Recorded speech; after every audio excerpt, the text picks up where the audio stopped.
Okay.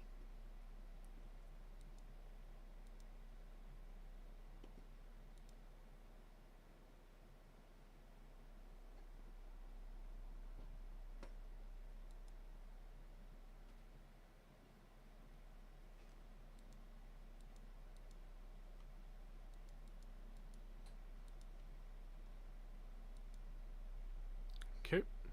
No.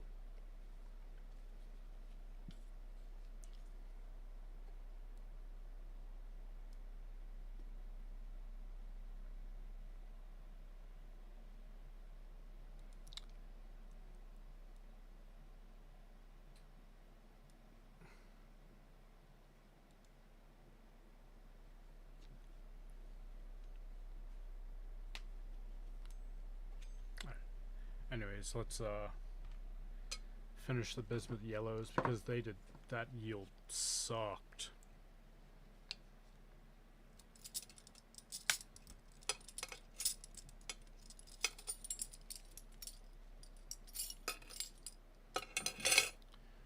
Is the YouTube one live? Yes, it's live. That's weird. That was super weird. Okay, cool.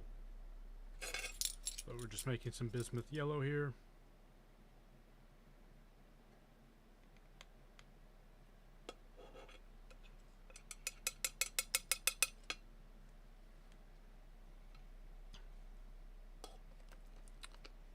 Made some last night, but the yield on it was horrible, so I have to adjust the binder ratio a little bit.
Incorporates really well, but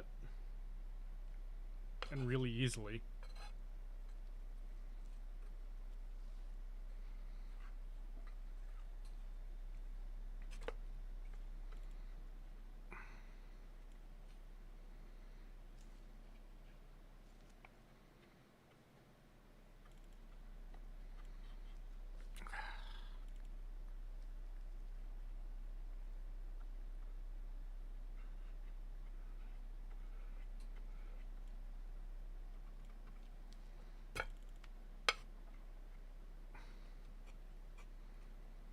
The suction on this Muller is so weird.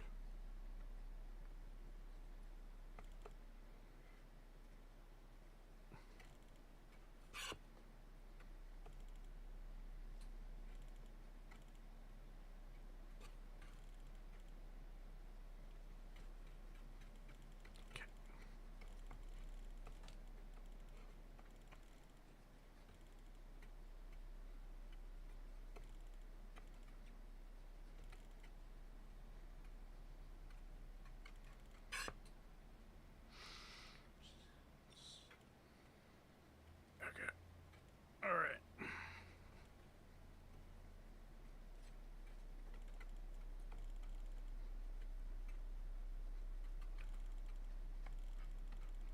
Hopefully we can get more paint done tonight.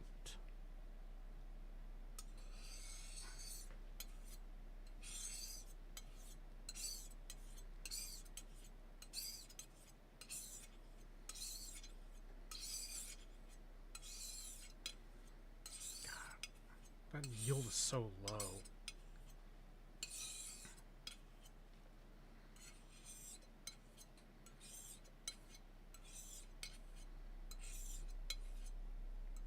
I can see why not many people do bismuth yellowed watercolors.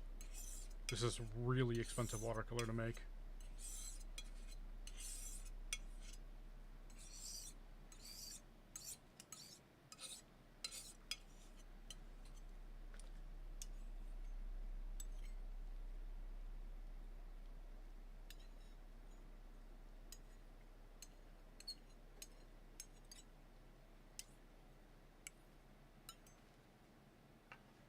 Cobalt's slightly better. Hey, Armbar.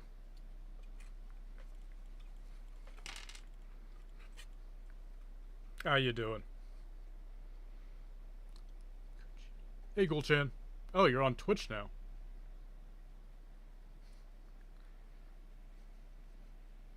Yeah, that's bismuth yellow, super opaque yellow.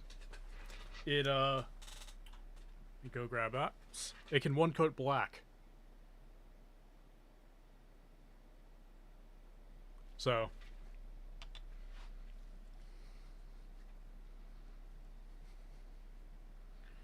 very, very expensive yellow though, but worth it if you need that type of yellow. And yeah, I'm well. I'm making paint, so of course I'm well.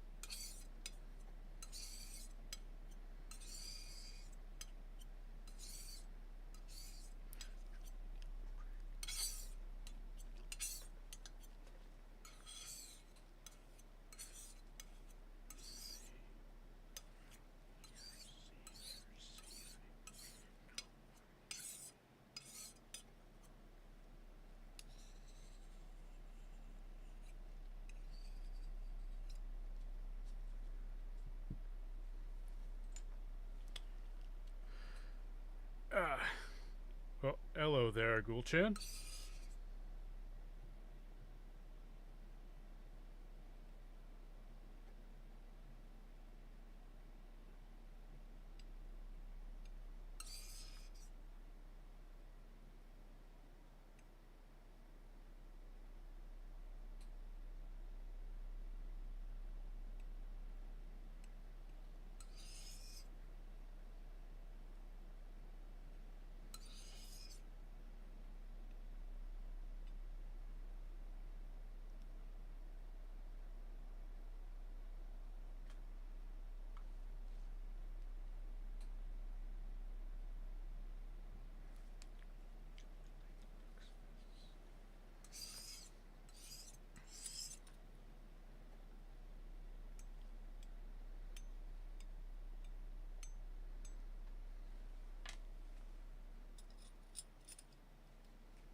That yield is horrible.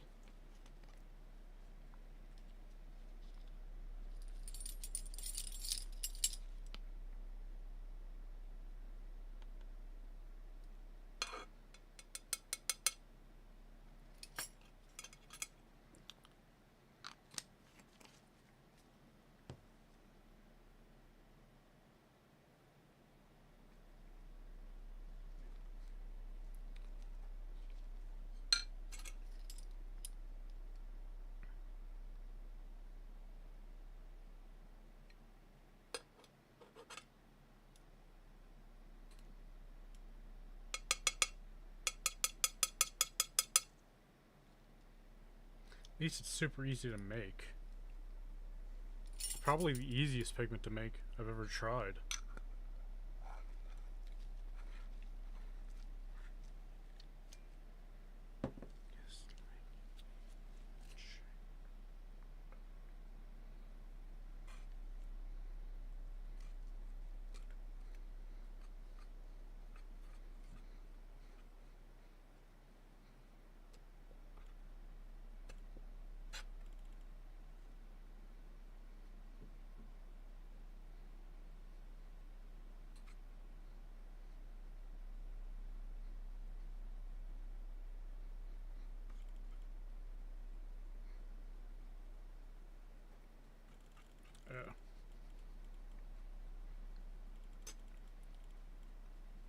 Yeah, this is such a weird pigment that I'm trying to do as a watercolor.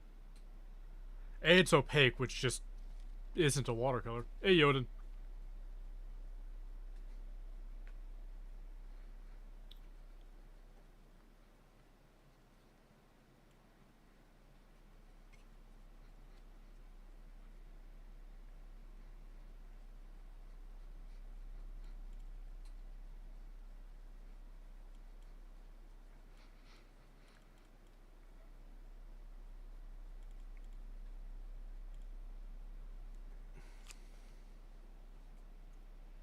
Um,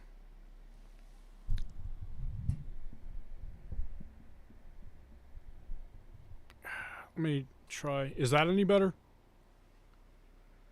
My gain is at the max on this amp. It's my older amp, so it's less powered. Okay, cool. Yeah. I need to get the mic much closer to me. Just as a whole.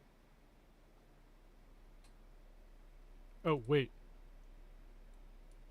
There we go. Yeah, I was fiddling with the settings a little bit too. So less potatoey.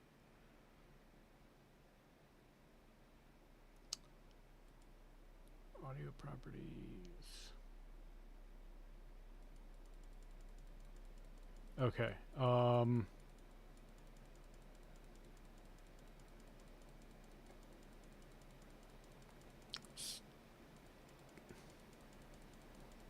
Go 10 dB.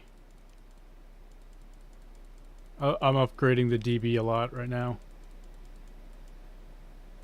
There we go. How much better is that? Should I lower it? Yeah, should lower it. I'm redlining. Let's go 8 dB. There we go. That's better.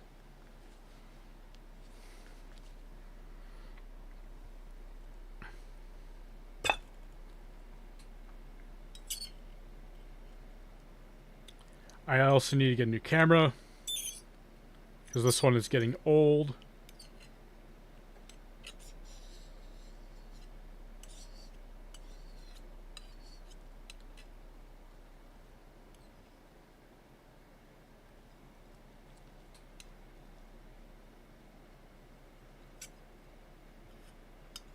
But it's not a stream from me if you know, things are working correctly.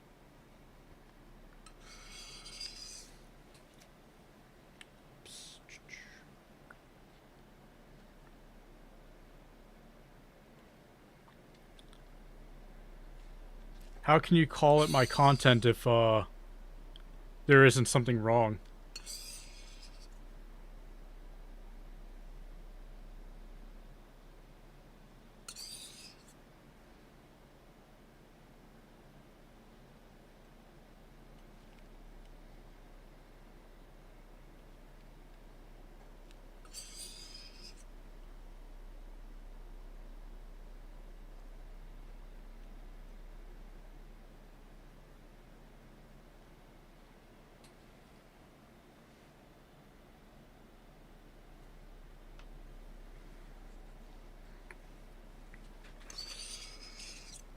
I need to make a third pan.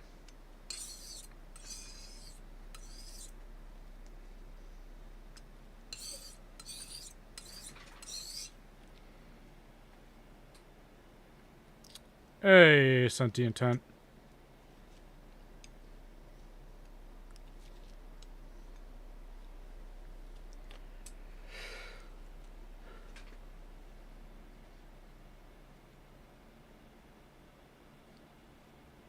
Yeah, I have a boom arm for my stand, so I can go like this and not touch anything. I just can't go like that.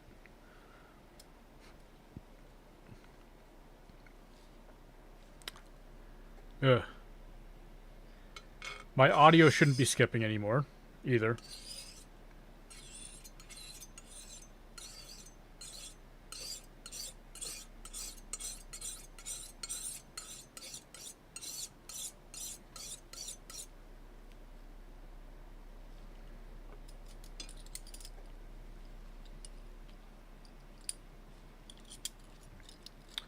Well, yeah, let's make it third pan real quick. Hey, Flat Joseph. How you doing?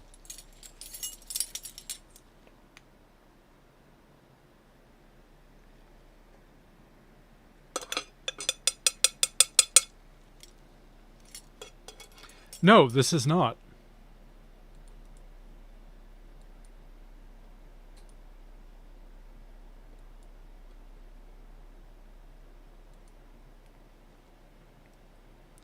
This is bismuth yellow.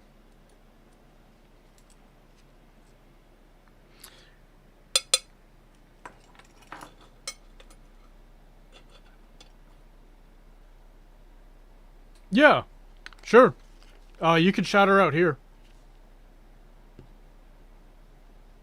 too. So, you are a mod.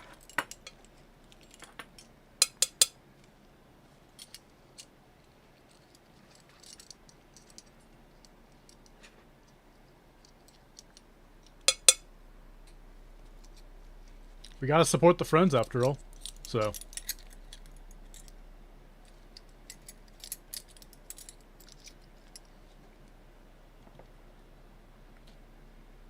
It's super bright because bismuth yellow is really a bright pigment.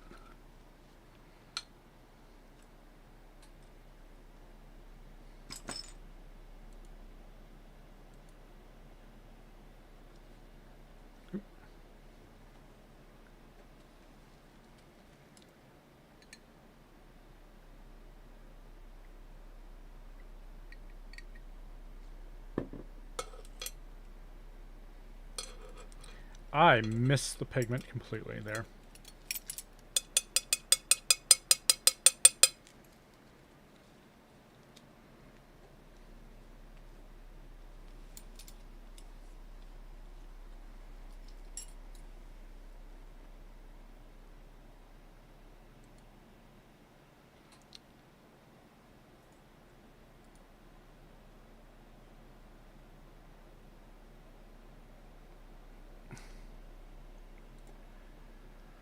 Oh god, and the chat thing is bugged again.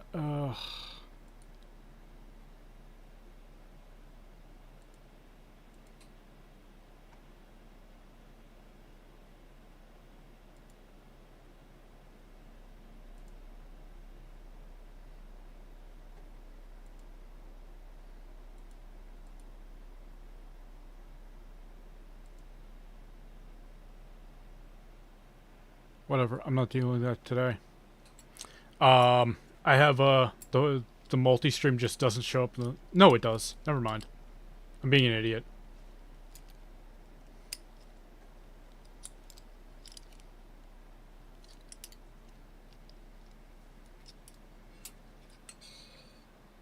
Yeah, I'm just being dumb.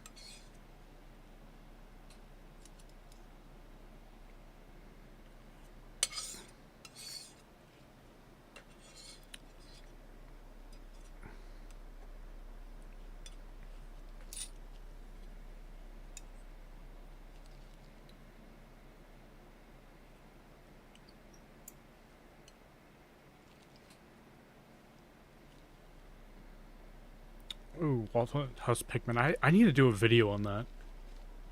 One of these days. I want to do videos on old pigments that we used to use. Make some of them in my kitchen and stuff like that. Gotta use something from my kitchen for something, after all.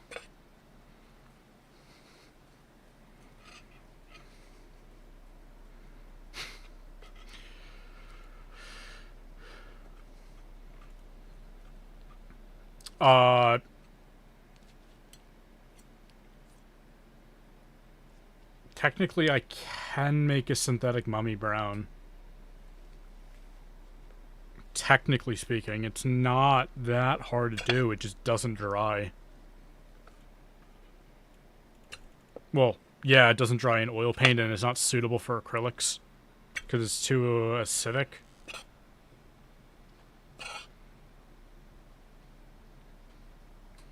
It's also not a very stable pigment either.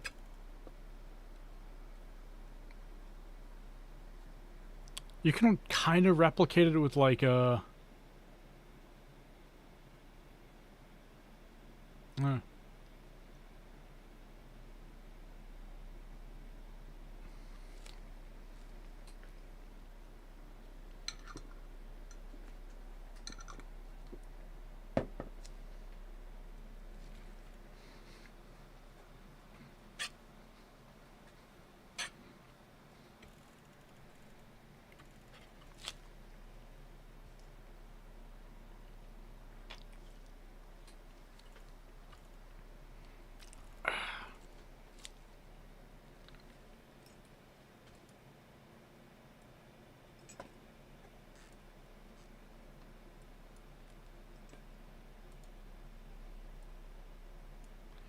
There we go.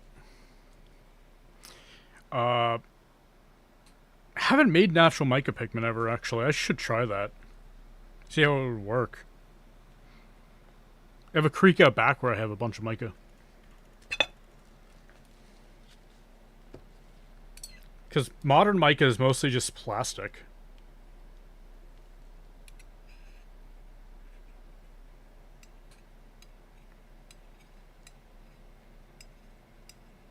It comes from companies like Glitterex and Vibrance.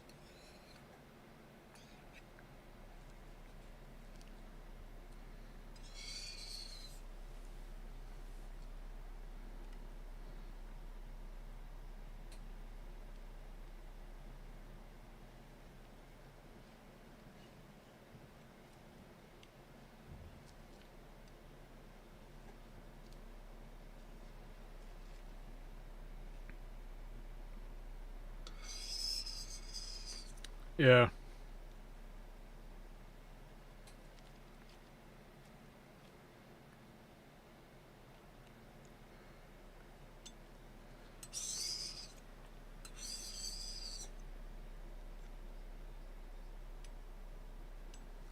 Okay, that's high enough.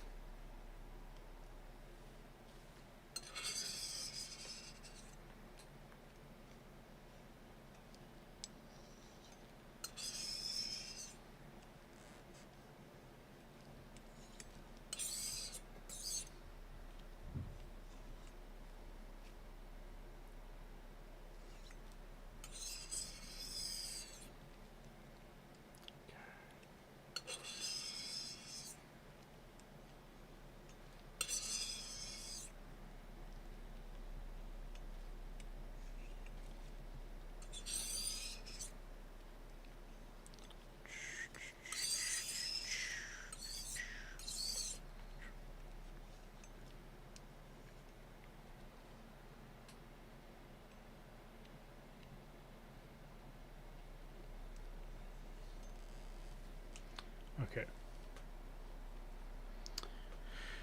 Um...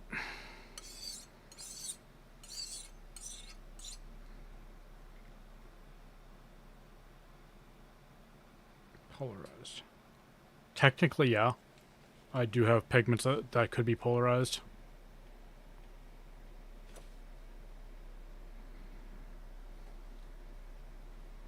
Technically, mica can be polarized.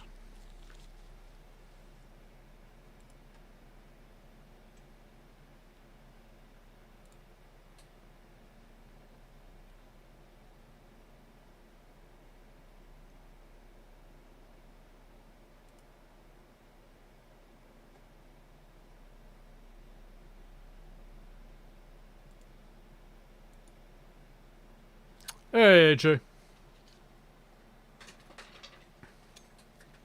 How you doing?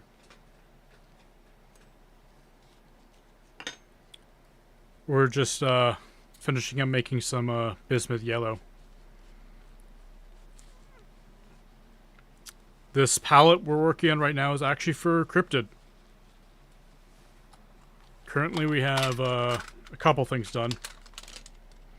We have quinophalone, puddle red, quinacridone magenta deep, and benzimidazole blue 5R5 or R55 or R5R.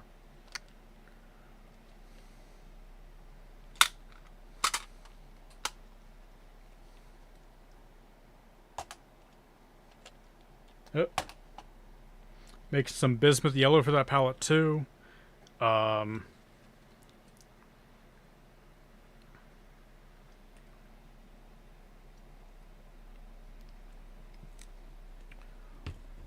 are also streaming to YouTube, so the side chat there will have both YouTube and Twitch. So.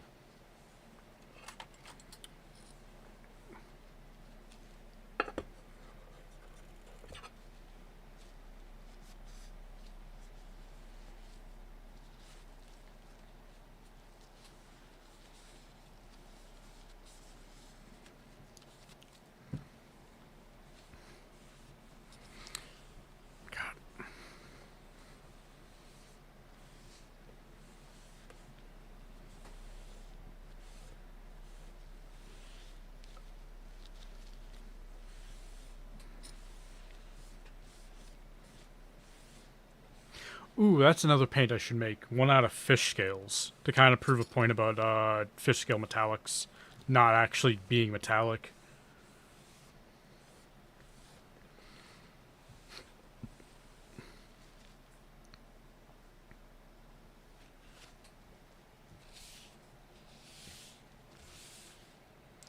Okay. I need to go check the Pyral oranges as well in a moment here. What much time is left on it? 2 hours. Okay. That's Pyral orange right there. We have a much deeper one than the typical one. Much more red. That's what it typically looks like. So, very interesting. I didn't realize I had that red of one version of it. Which actually means I'm able to track what manufacturer they bought it from.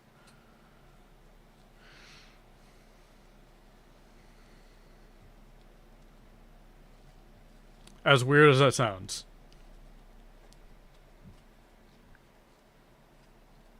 Thanks for the lurk. I don't have the lurk command set up yet. I'm still trying to figure out how to set commands up.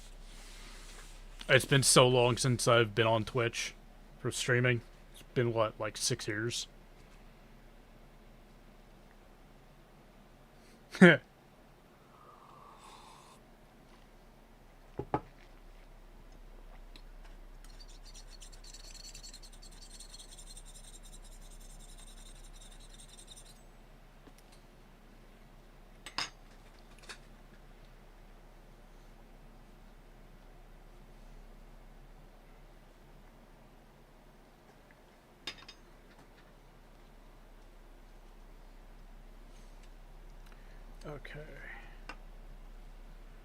We need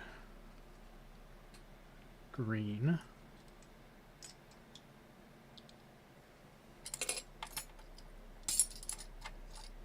Ugh. Measuring cups are such a game changer.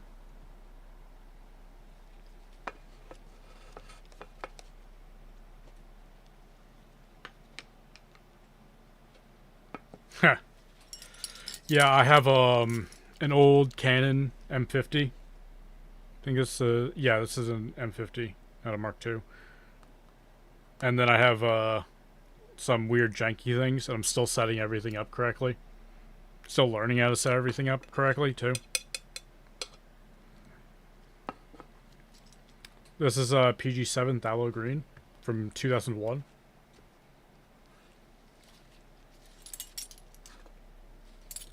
So it's a vintage stock PG7 I have, but it's similar to modern.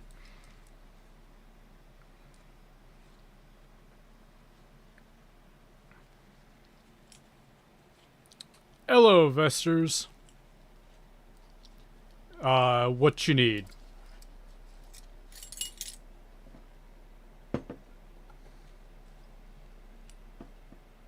Hopefully I didn't butcher that name completely. I'm not very good at pronouncing things.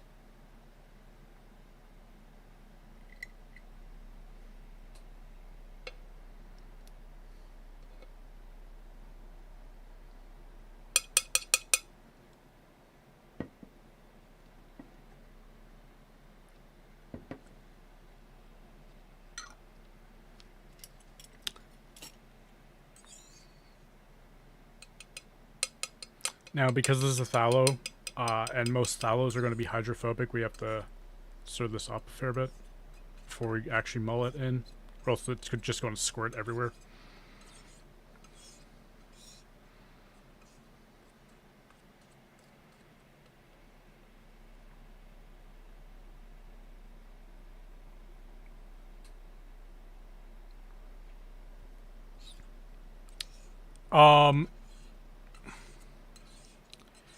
How wet is your wet palette? I can pull mine out and show you how wet mine is. You don't want your wet palette drenched when you're using fluid acrylics like that.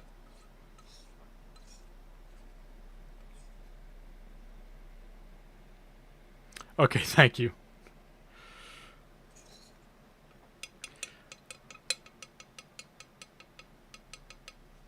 I can try as hard as I can to pronounce it correctly, though. Yeah, so... this is my wet palette right here. Old Masterson's one. See how little water is in here?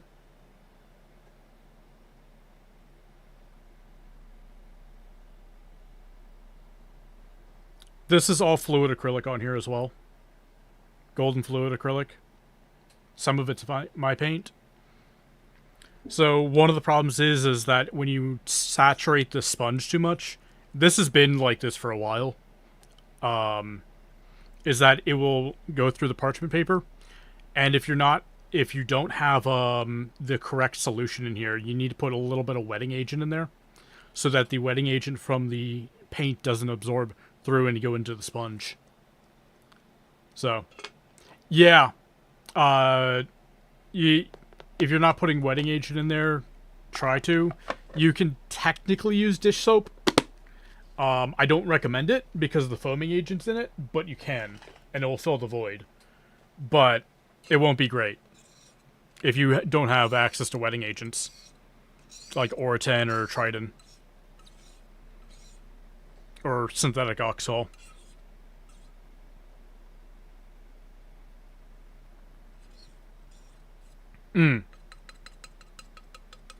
Yeah. A lot of that stuff can be quite hard to get out of the country, or outside of the US, I should say.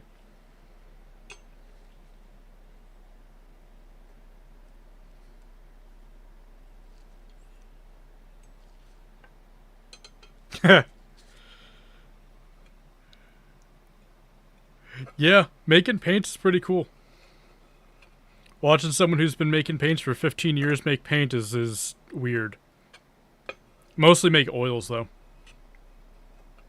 As you see, it's hydrophobic.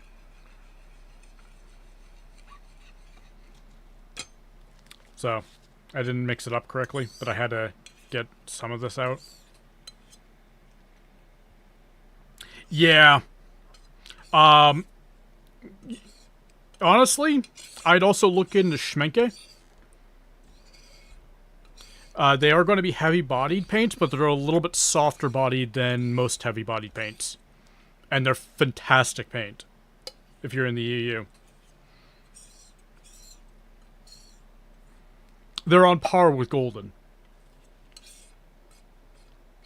I have glass paints. Or I have glass here for making paint with. Let me see if it's right next to me. If I do,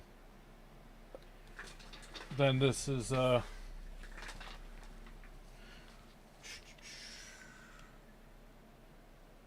there? Somewhere around here. I have something called Smalt, which is cobalt glass.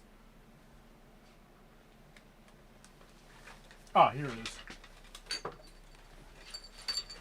This is Smalt. It is actually quite toxic.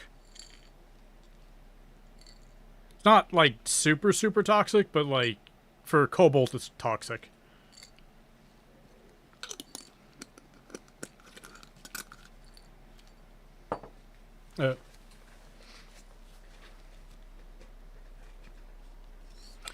Talons isn't bad, from, my experience. I do prefer, Schmenke over Talons, but Schmenke also comes with a higher cost than the Talons does.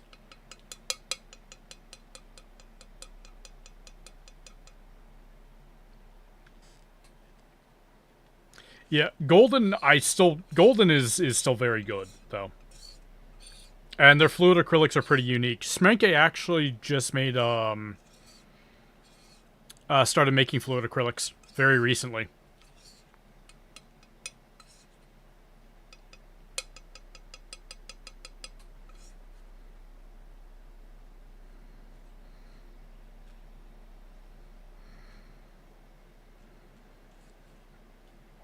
Yeah.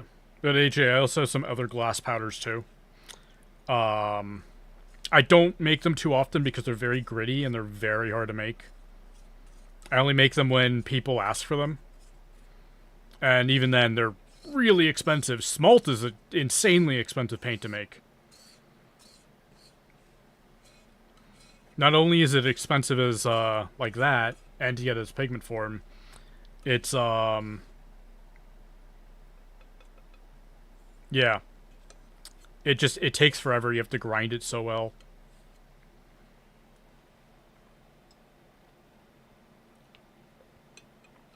I like the fluid, the best.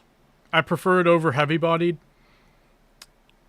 But it is going to be a little bit trickier to use on a wet palette.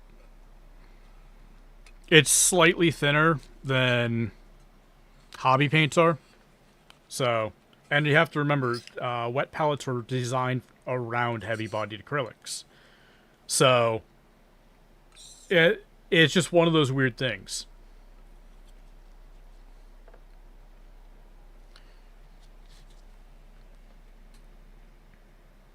Oh, yeah. Well, lapis is still more expensive than smalt. It's just we have cheaper alternatives to it. Like, cobalt pigment is better than smalt, and it's cheaper than smalt is. Very few people make genuine smalt. I think Kremer is like one of the few companies that does. This is PG7 from 2001. So phthalo green blue shade.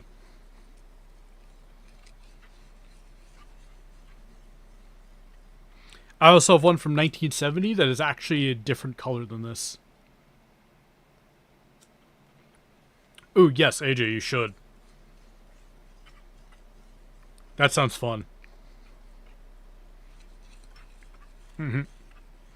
I have a, by the way, if you are curious about the difference between modern and vintage, I do have a short that shows the differences between modern and vintage phthalo green blue shade. The vintage is really a different color. It's so much darker. It also granulates.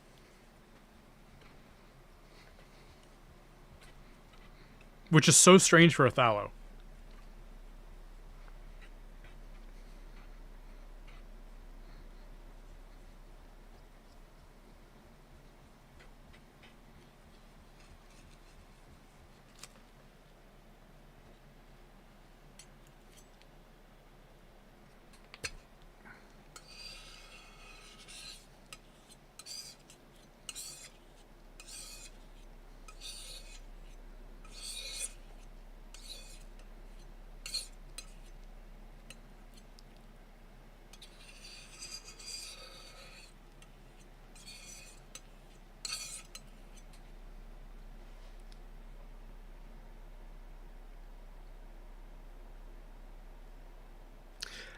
Yeah, I'm actually very interested in those myself. When they hit the US, I'll probably pick up some and do a review. I've talked to the company before, and they actually do seem like they, you know, are doing stuff with their paint and making a decent paint. They have an actual chemist on board, not some college kid. They have a lot of, like, paint making experience going around. I believe it was Phil also makes his own pigments too, as they were saying. So, yeah.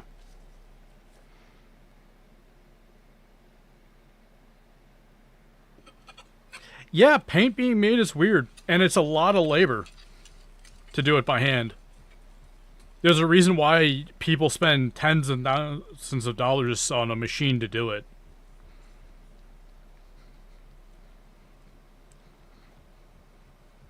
I think the cheapest you can get one, was it a friend of the stream, Painting Badly, paid like 1,000 for his.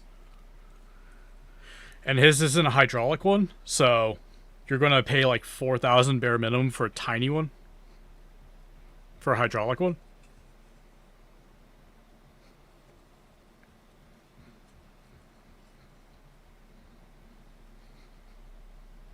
It's a 3-roll mill. That's the machine I'm talking about. Forgot what the name was for a moment there.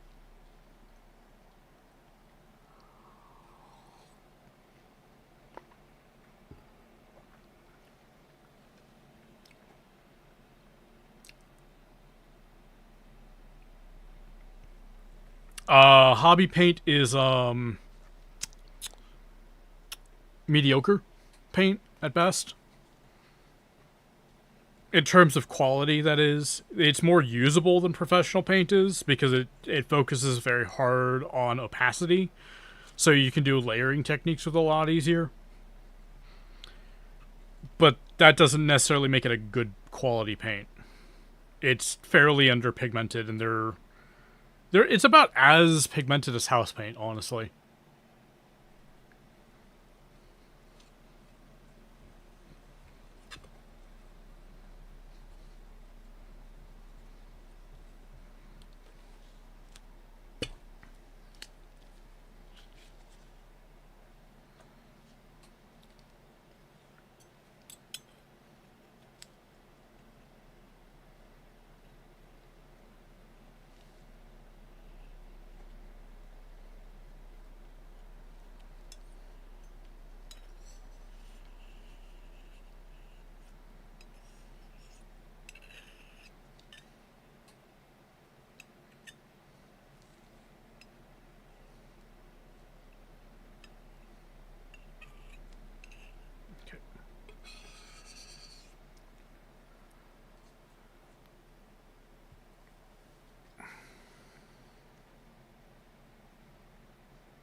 I just stabbed my camera. Yeah.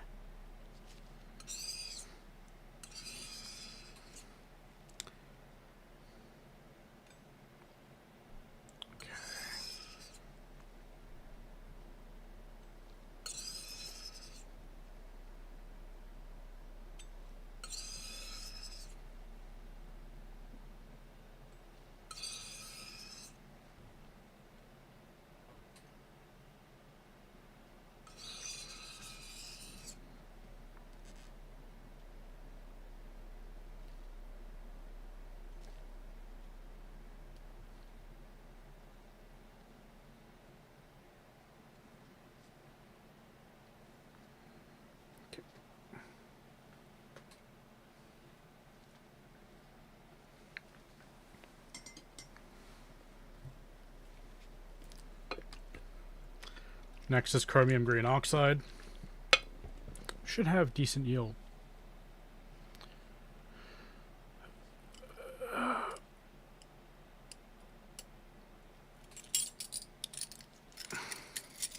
Iconic spark paints. I don't hate them, but I don't think they're these like revolutionary paints. They are closer to being like a heavy-bodied paint.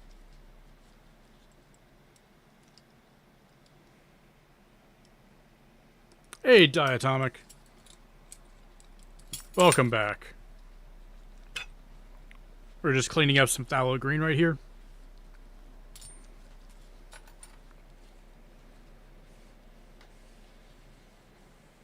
I found my towel that I use for paint. All my paint towels are pink. I color code my towels. Solvents are black. Well, no. Solvents are not black. I almost screwed that up. Solvents are gray. My bath towels are black.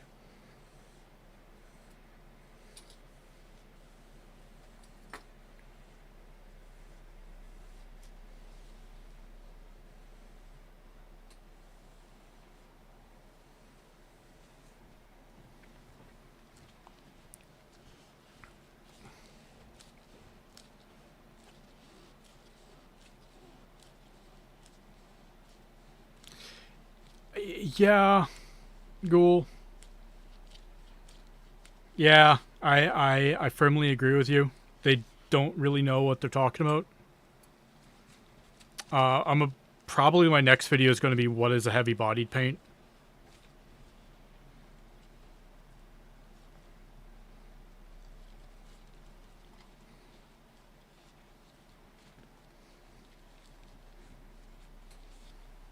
Maybe somebody will learn and use me as a source.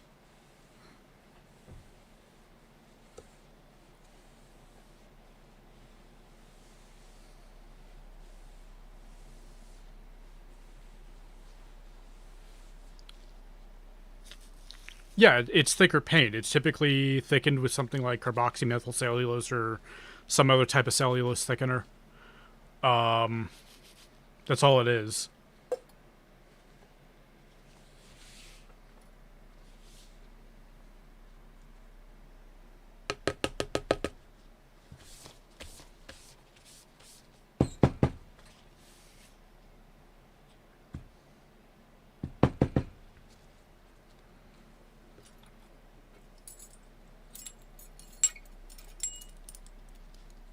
Yeah, let's do that.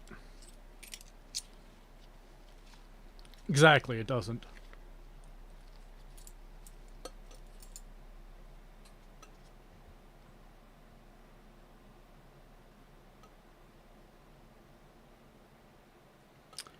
I use acrylic as my acrylic base.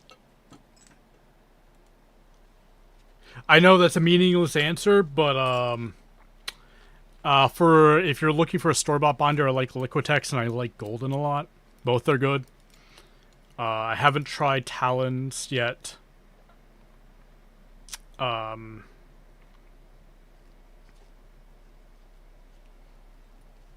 tried a lot of brands.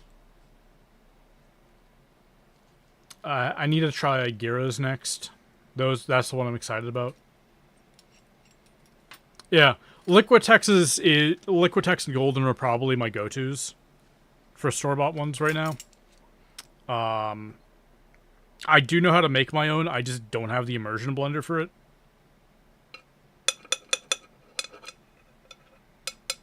And yes, you need an immersion blender, a special type of immersion blender with a special blade on it to do it. Because Kremer. Oh, I do have Kremers here. Kremer is good. I do like Kremers. I have a K9 right here in a small bottle from Kremer.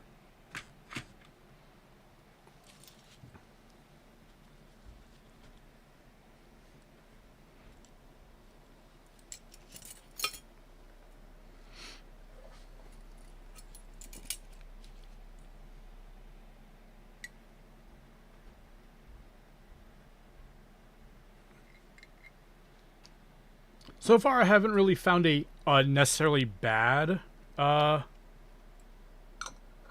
base on the market, but it's really difficult. Like, you need specialized equipment to do it.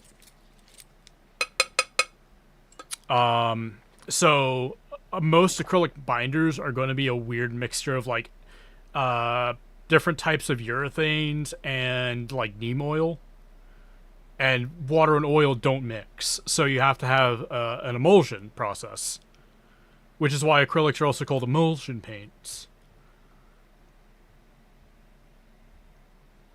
So there's a lot of things I can't discuss when it comes to acrylic binder because it's all trade secret stuff. But I can discuss like what's like research documents and stuff like that. So, because those are public.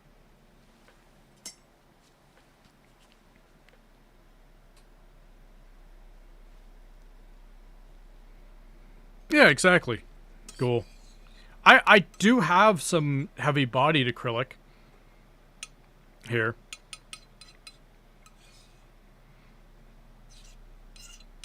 Oh, that's not hydrophobic at all. I started mixing it up because I thought I was making phthalo green again. Whoops.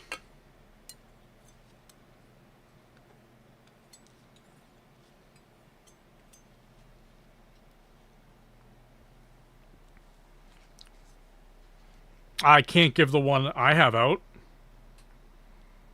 I learned how to make mine from a different company. And theirs is trade secret.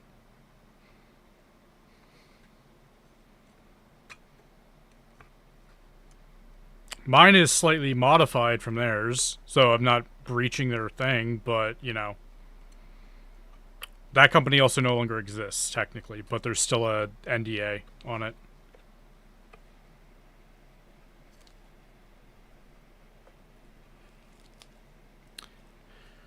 It is... How should I put it? It's not available outside of the US at the moment, and it technically is available, but it's one of those things of, talk to me behind the scenes, and I'll see what I can do, type things. I am preparing for a line, though. It's really expensive. Unfortunately. But that's just the price I have to put it at. Because I'm not buying, 25 kilogram bags of pigment. I'm buying like 100 grams to a kilogram at a time. So, depending on the pigment.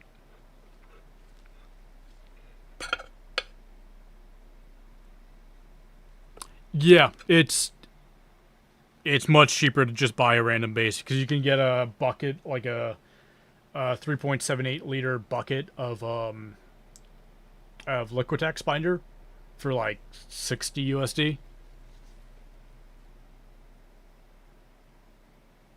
I am working on that, but yeah. I don't have a lot of collateral. And a lot of my collateral got swept away by the hurricane, or the flood that we had. Keep saying hurricane. It was the hurricane, but it was technically not the hurricane. It was a flood caused by the hurricane, overflowing the reservoir, which the reservoir then swept away everything when they emptied it. So, yeah.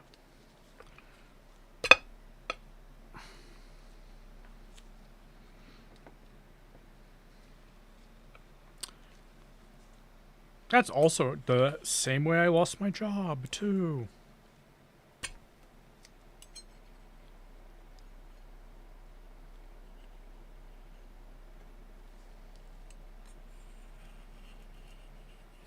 Because technically, right now, I'm not working full-time.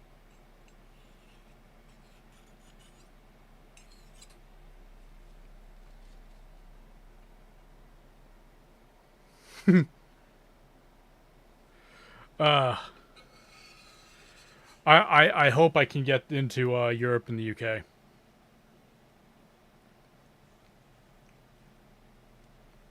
I really do. It just very expensive at the moment, and yeah, shipping is very expensive.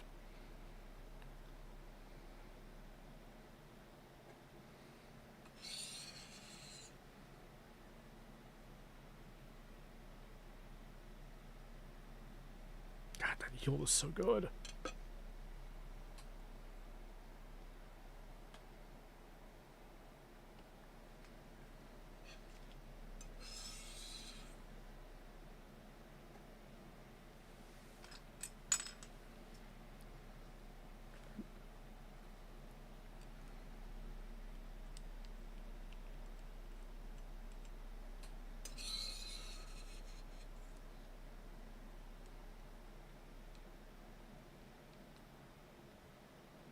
Could stand a little bit more pigment, but that's not important. I don't want to go too far on the pigment in this paint.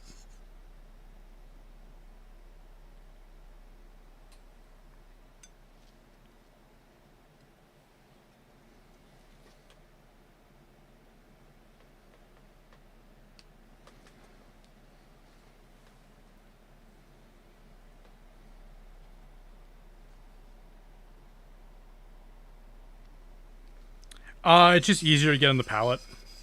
And a lot of people put too much pigment in their watercolor, which actually screws up with the binder. I'm just kind of doing rough calculations of CPVC and oil absorbency rates. Some are looser than others. Like this one was really loose. This was a 50-50 ratio. I could have done like a 60-40 ratio and it would have been a little bit better, but I'll be fine.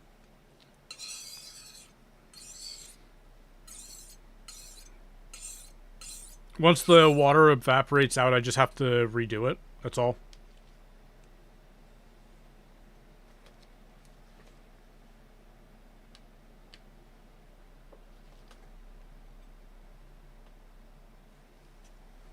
Oh. I start everything out at a 50-50 ratio, then add everything in.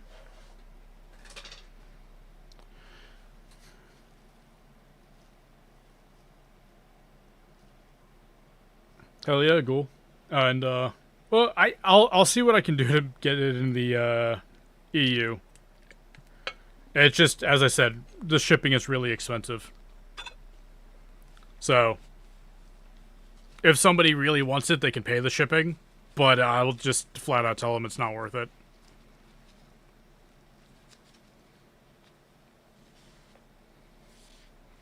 I am shipping the paints to a couple people in Europe because they're beta testing it, and I want some competition painters to test it out for me. Best place to do it is to get Europeans. So. Yep.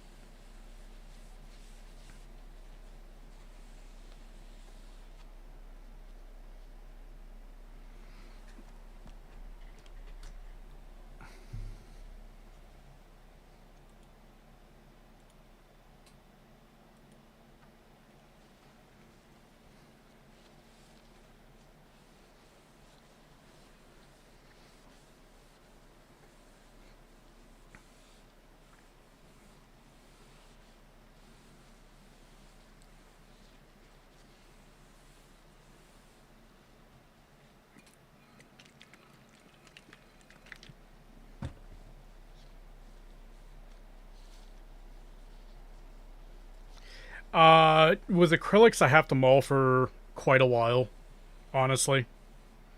It depends on the pigment, too. Some pigments are going to take longer than others. Like a cadmium took me 45 minutes to mull correctly for an acrylic. But that was using raw pigment. If I'm using a dispersion, it's much, much quicker.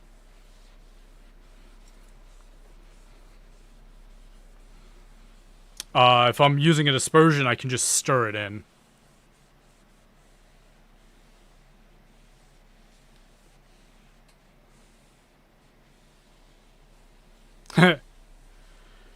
Yeah, I regret not taking chemistry in uni as well. I'm self-taught entirely. I mean, all the above. Heavy-bodied is just a thickening agent, as I said before. So you just mix in the thickening agent and you with the dispersion.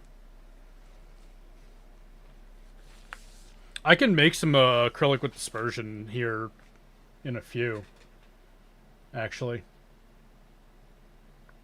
I just gotta find a pot for it.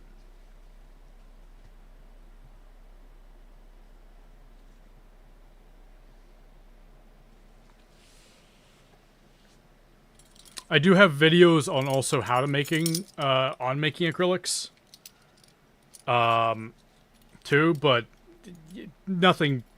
There's nothing like me doing it live because I do have to make a couple acrylics anyways.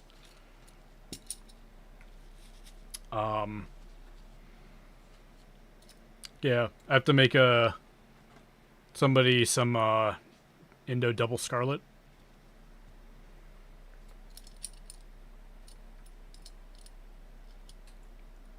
And yeah, there's some Gura dispersion right there.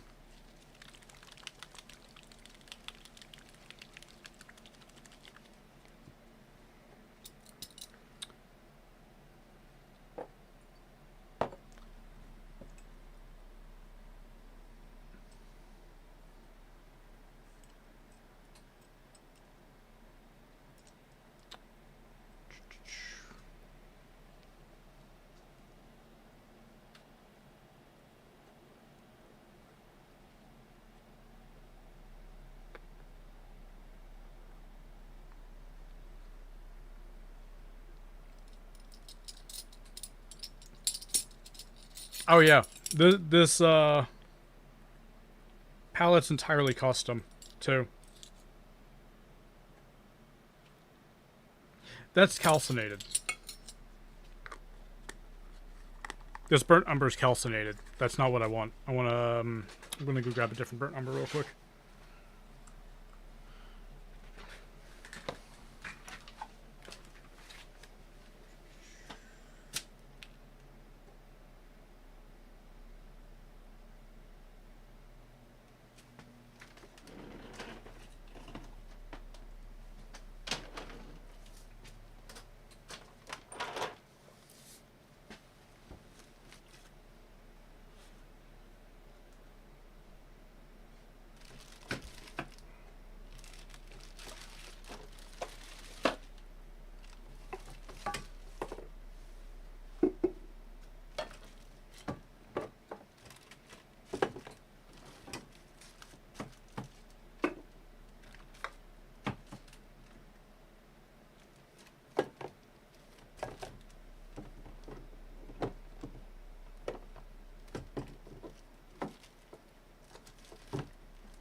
Fuck it. Raw sienna. Or burnt sienna.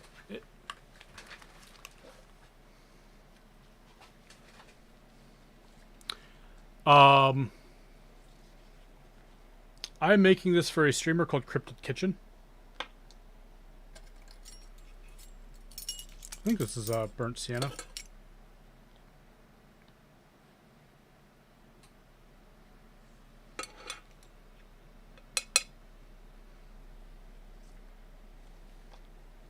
Looks like burnt sienna.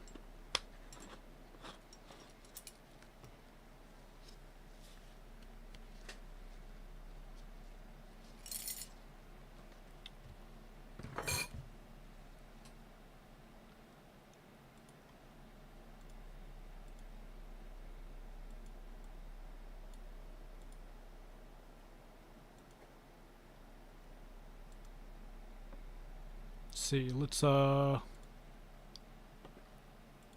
I will post their link in the chat here. They're scrimshaw artists mostly.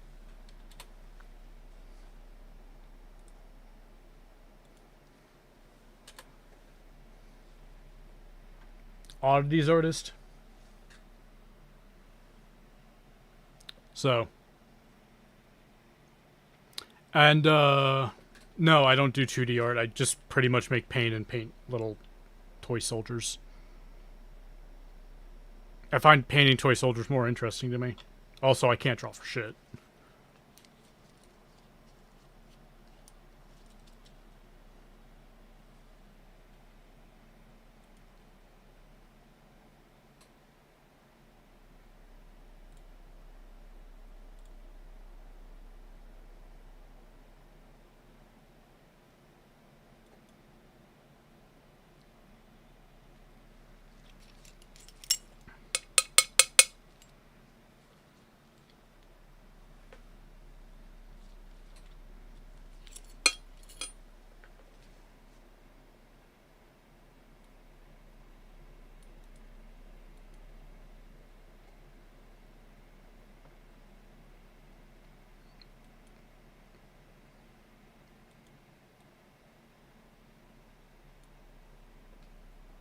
So, let's see. Why did I just put that down?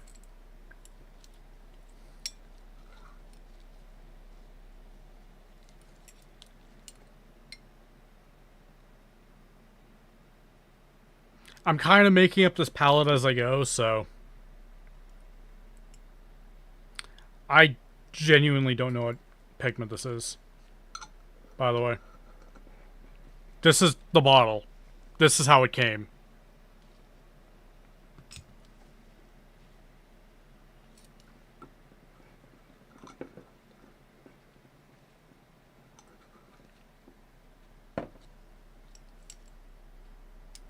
So it could be synthetic, like something. It's probably a synthetic. I'm thinking it's a synthetic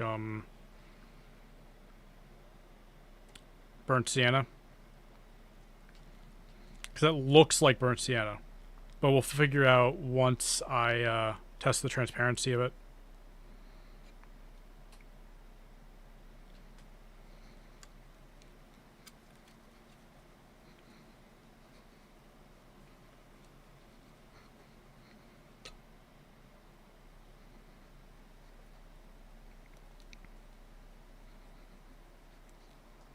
I might just say fuck it and use that because I don't want to crack open the vintage burnt or burnt umber I have. Yeah.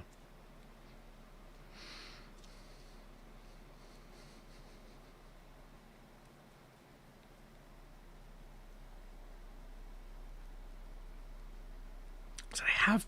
Oh no, I have burnt umber dispersion. I can just use that.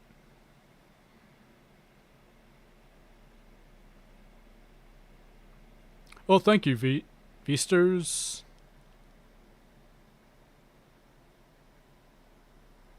Weester. I'd have to know what language it is.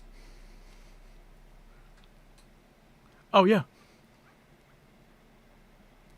I love her work.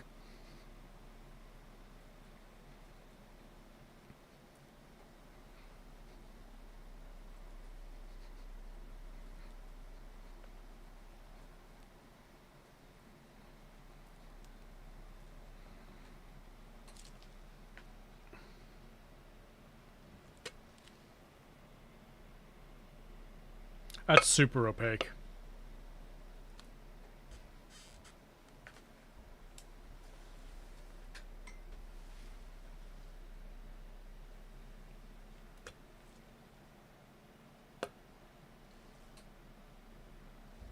The mother has a mind of its own.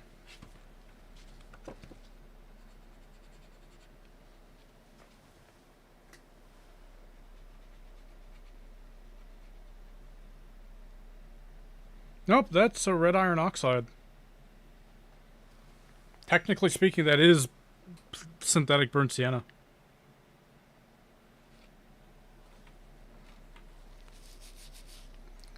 Latvian. Yeah, I don't know that language at all. So, I know where Latvia is, but that's about it.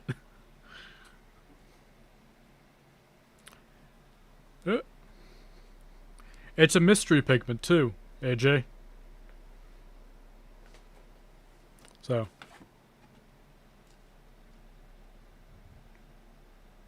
it's more brown in person.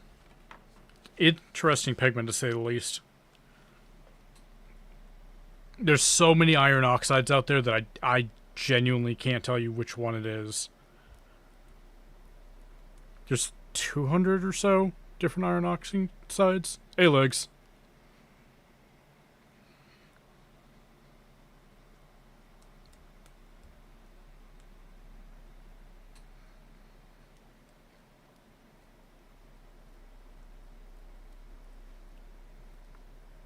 Yep.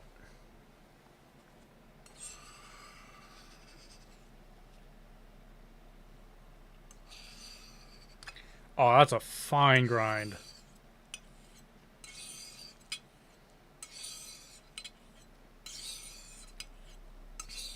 Ah, this is going to be a bitch to clean up. That's a really, really fine grind. You can tell because of how well it's staining the palette. I'm definitely adding more pigment to this one. This is too watery.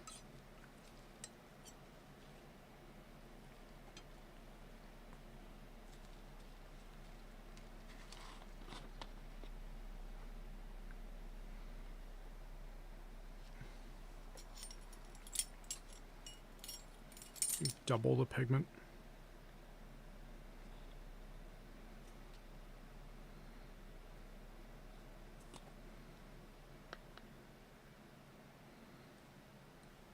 I'll add more I got 100 watercolor pans right in front of me, so I'm not pressed for how many pans I use here.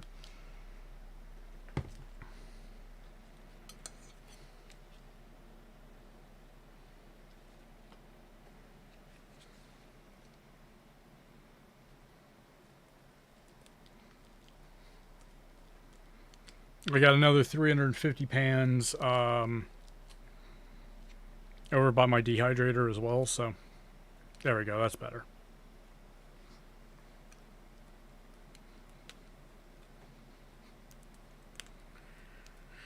That absorbency rate is super high.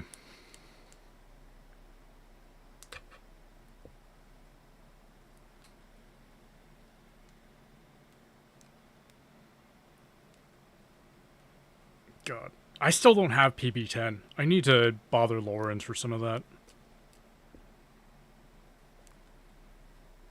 I'm fine with swatches.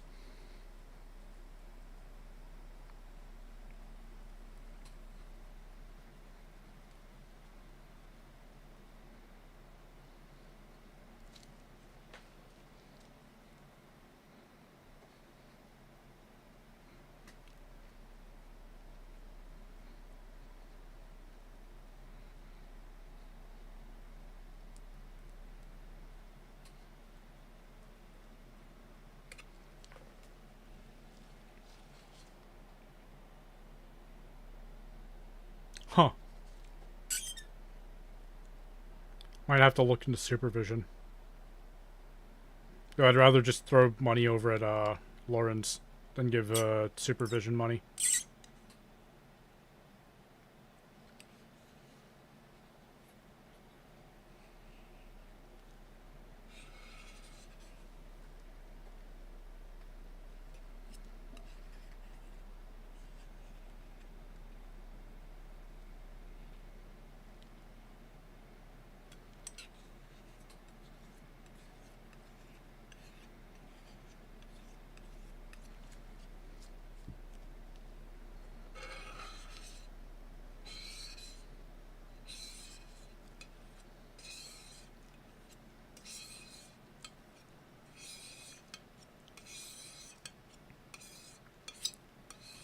This is a couple pans worth.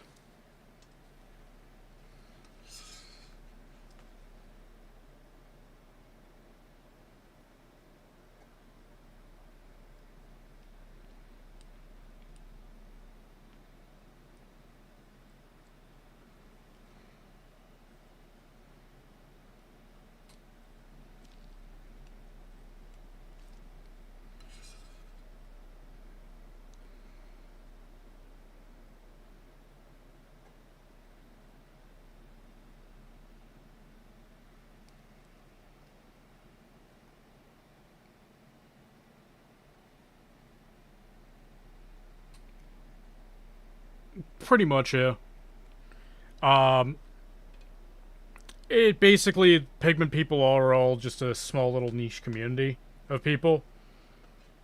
And we kind of find each other because over, like, Instagram and whatnot. Pigments International, stuff like that. I'm probably one of the least known collectors.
Pigments revealed international. Yeah.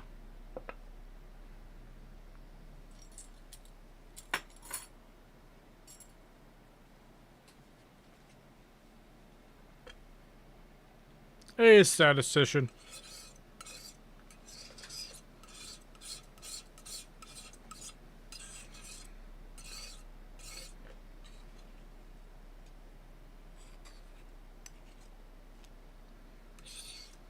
This dry is super matte.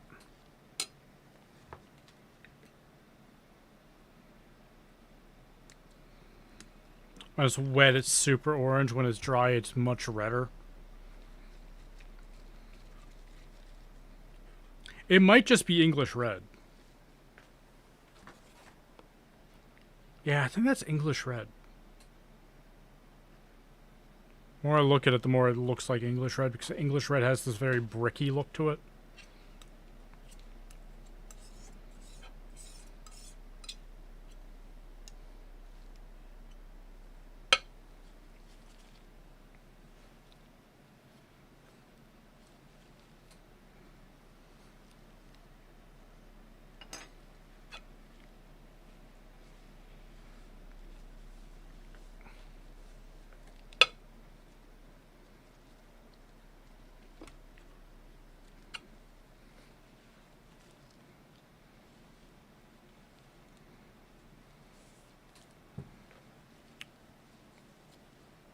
I might have to grab another towel. This is getting a little bit wet.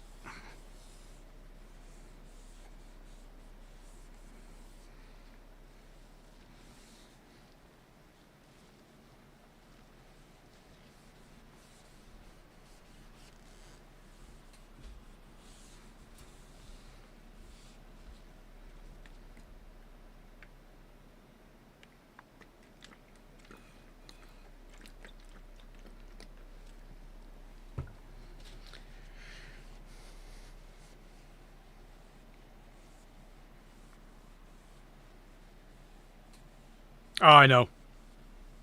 I'm not too concerned if it gets under the slab.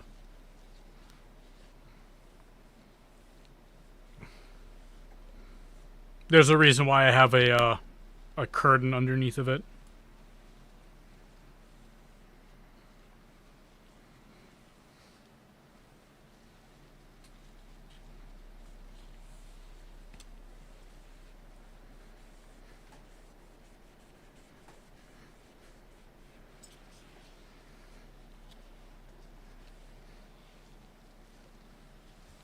Yeah, there's a lot of bismuth yellow on this towel too now.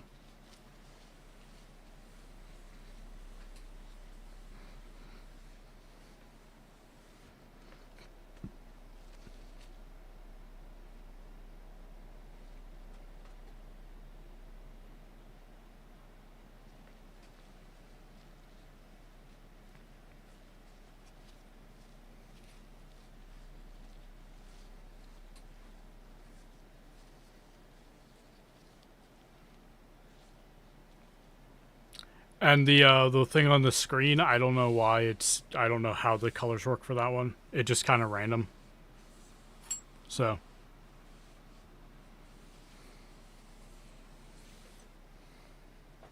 Okay, yeah. Second towel. Go grab one real quick.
Yeah.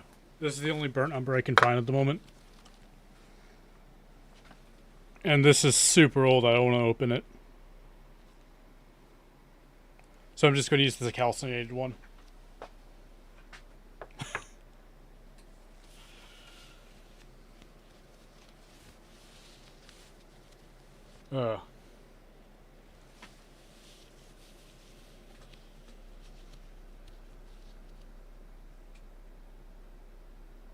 I think that has to do with the green M&M. Which, for some reason, they made her less sexy.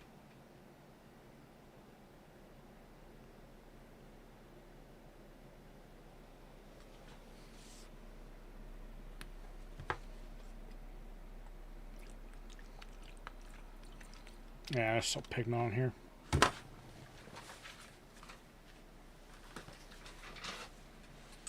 Said this was going to be a bitch to clean up.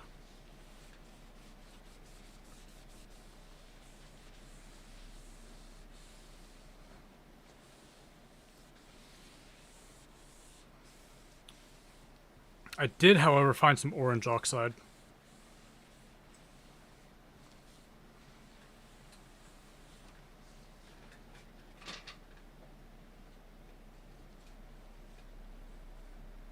So.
Wait, I had the dispersion.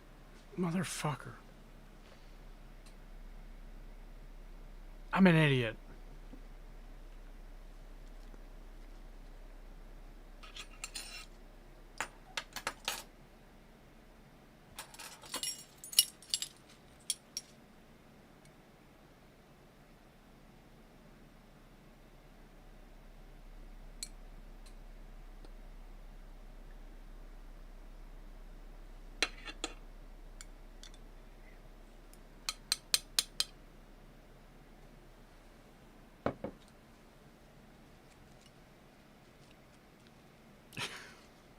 What the fuck is happening in my Twitch chat? You people. Yeah, that's still covered in pigment. This is almost as bad as doing a phthalo, because this is still tinted green from phthalo.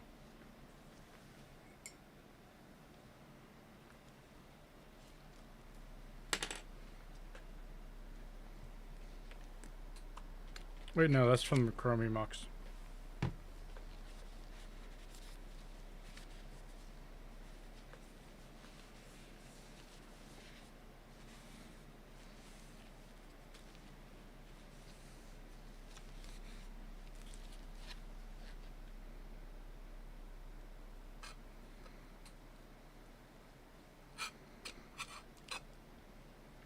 That's good enough. I thought it was going to be way, way worse.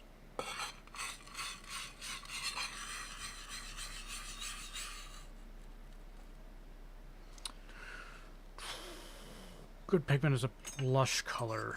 I mean, technically, yes.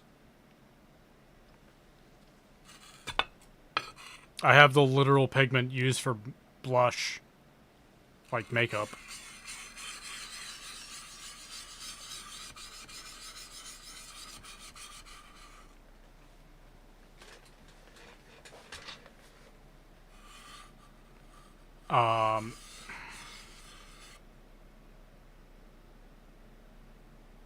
Technically speaking, like a quinacridone pink would be fine.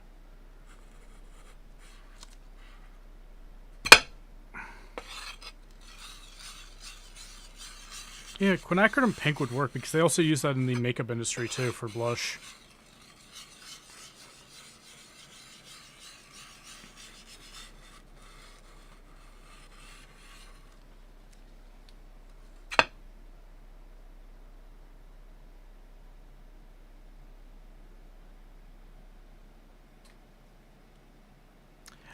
Because this is more fun.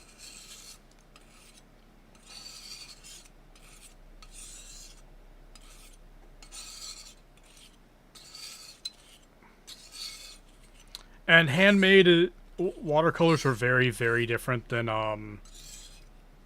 automized ones. Automized ones are really smooth, and you don't have as much texture with them.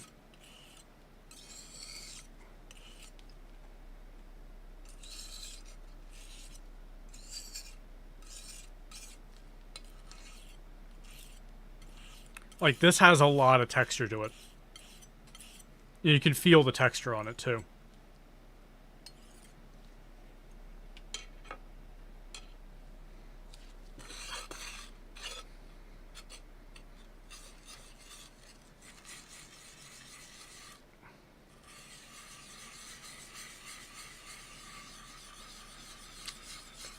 This is both calcinated and natural burnt umber. Holy fuck, is this gritty.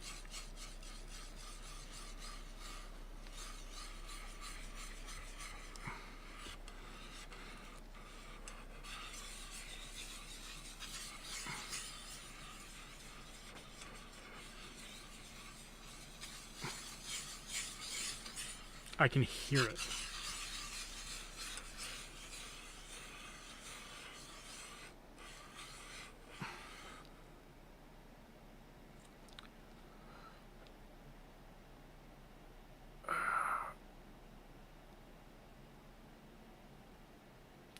Oh, that's a tough one. Let's see. Because without pyrrole and quinacridone, you're going to have a hard time doing red. But phthalos are very good. Their yield is high. You can thin them down a lot too, so you can extend the paint out even more.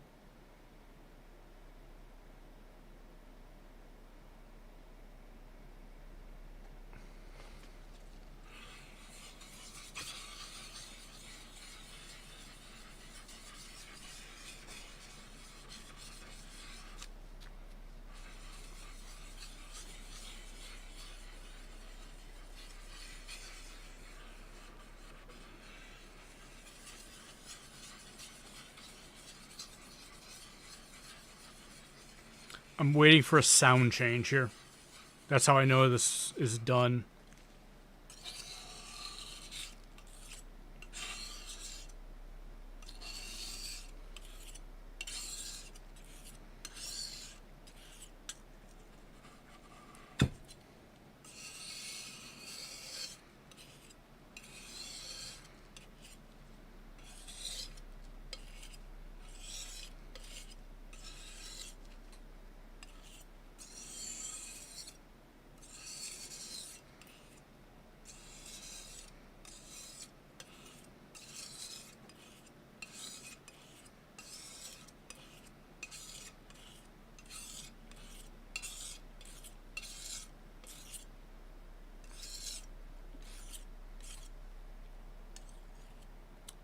Yeah, just to also confirm one thing too.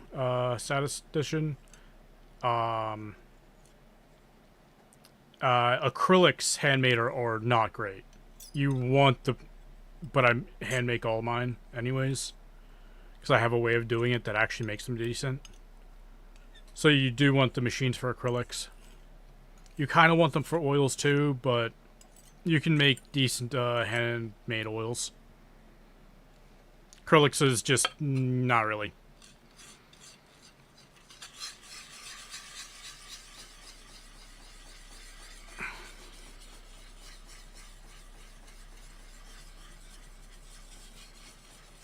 It's almost done.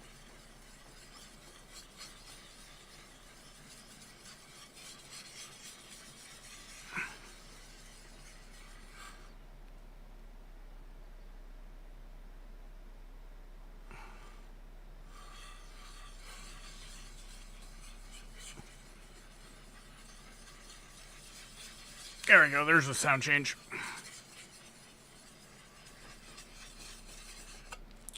For those that don't know, when it comes to earth pigments, and this goes for all natural pigments in general, like all natural earth pigments, they'll have a very like chalkboardy sound at first, and then they'll start getting quieter and quieter once they're grinded down to a good fine consistency.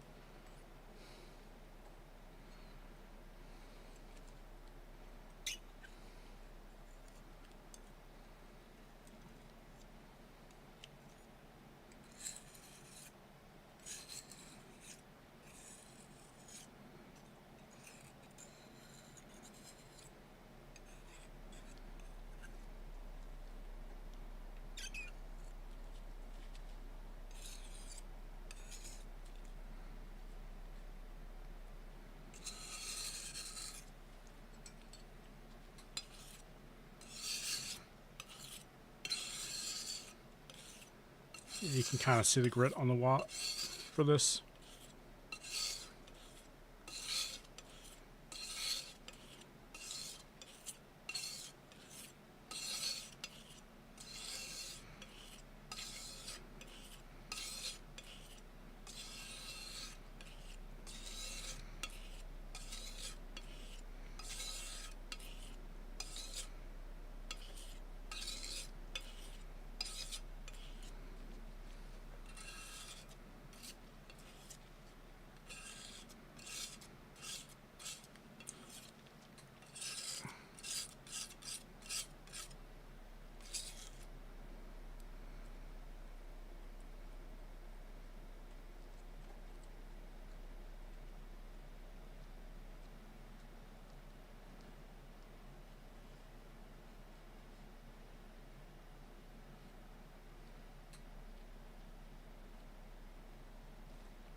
That 50-50 ratio is perfect for this pigment.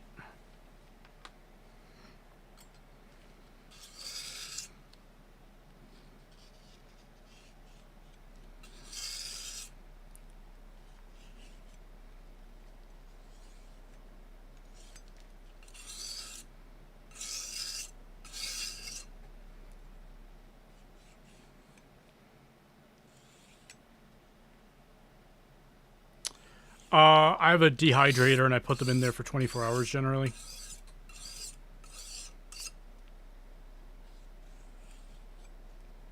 Sometimes they take longer than that, sometimes they're slower. Or sometimes they're quicker. But I put them in for 24 hours and then, yeah.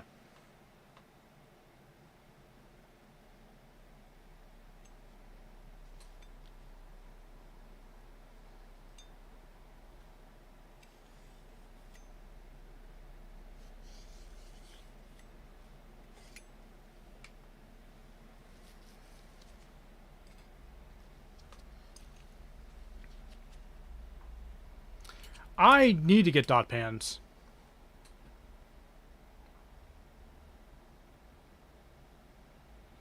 I should honestly find some myself too, so.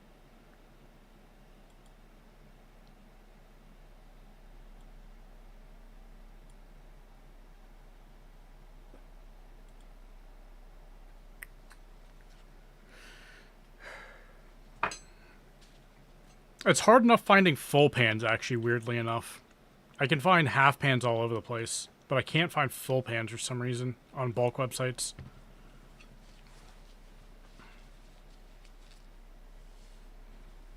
And when I do, they're really expensive. It just makes more sense to do,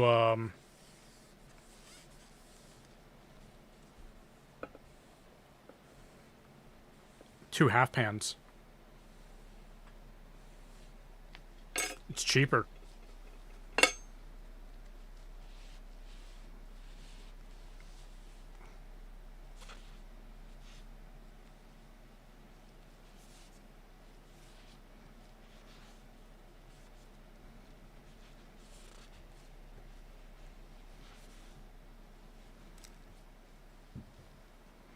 Speaking of dehydrators.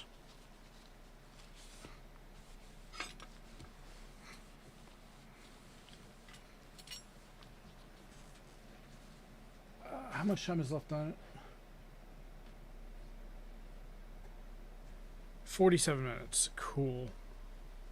Let's go prep. I have plenty of watercolors right here. I'm gonna go prep a slab full of them.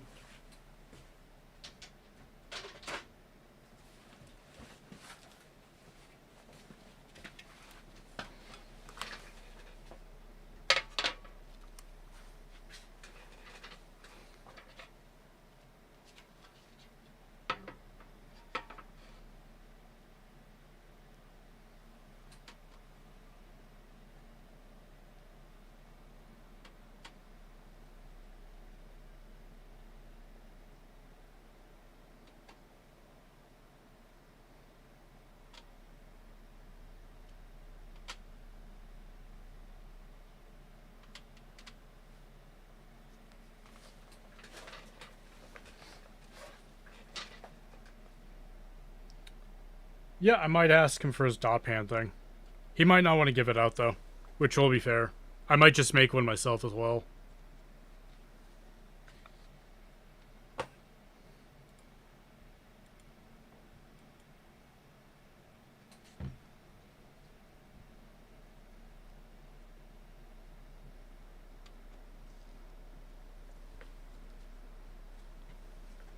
Those are going to shrink really badly, so I have to come back tomorrow.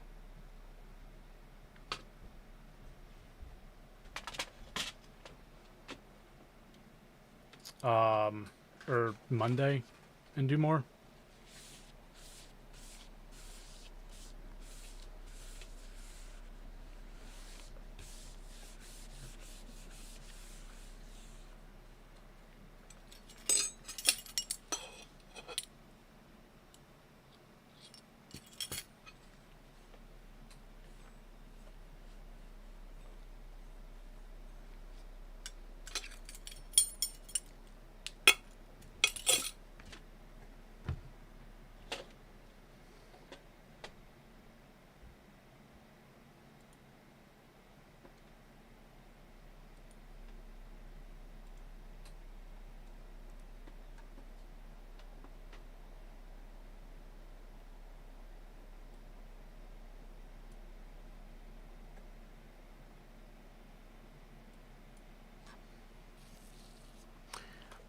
Yeah, no, Lawrence's pans or watercolors are pretty good.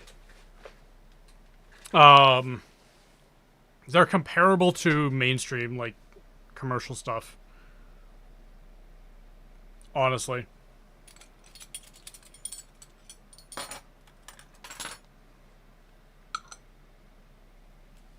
Where's the...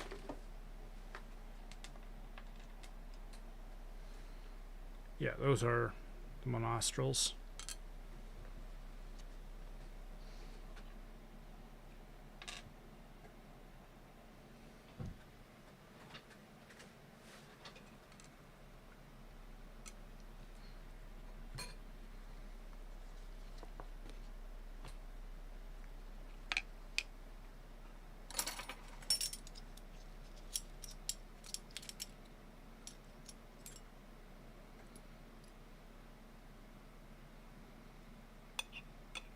Another hydrophobic as fuck pigment.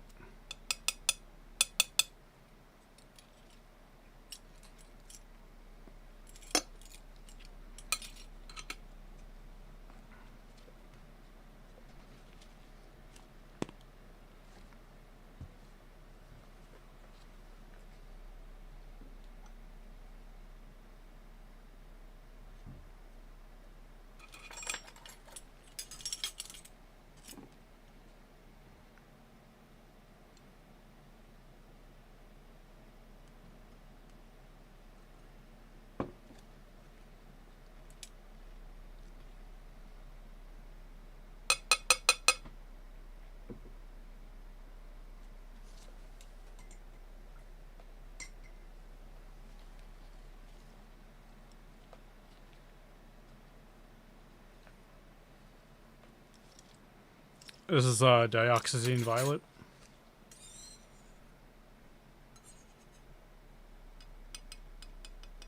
Why am I making this? Because I can. And I need to fill those 2 pans.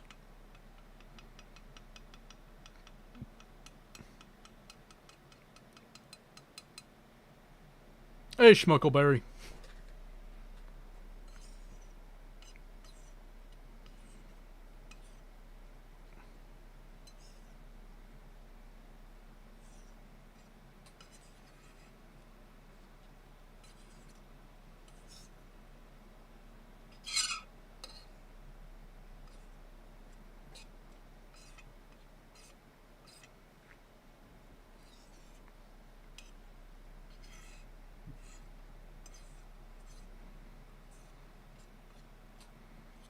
Very hydrophobic pigment, if you can't tell.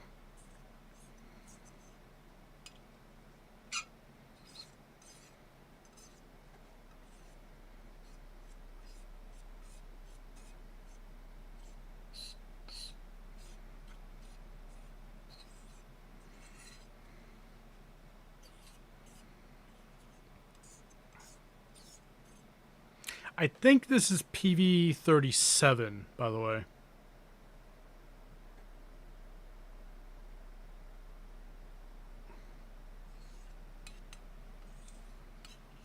Not PV, or yeah, PV37, not PV23.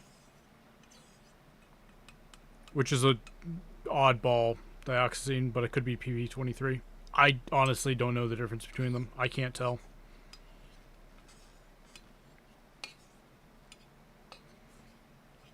I think one's slightly more red than the other.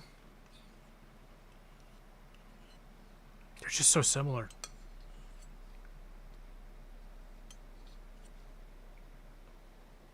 That's very blue, though. That's very blue.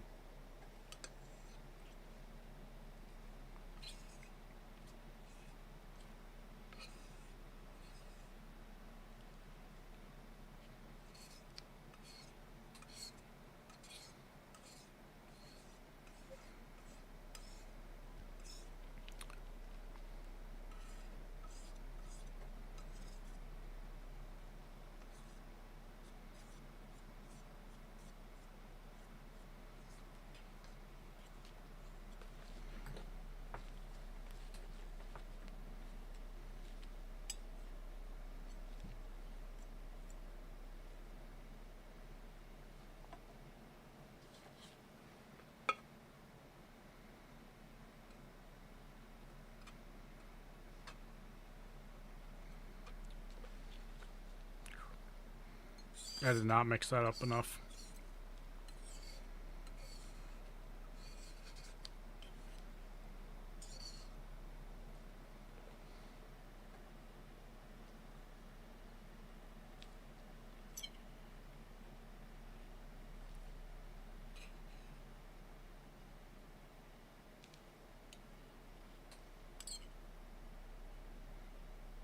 I might do a painting stream, actually.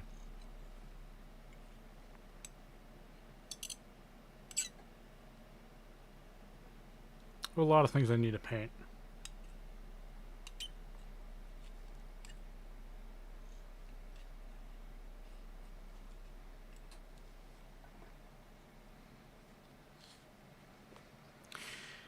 I'm pretty sure some brand has it. I know Gira has it. That's how I own it.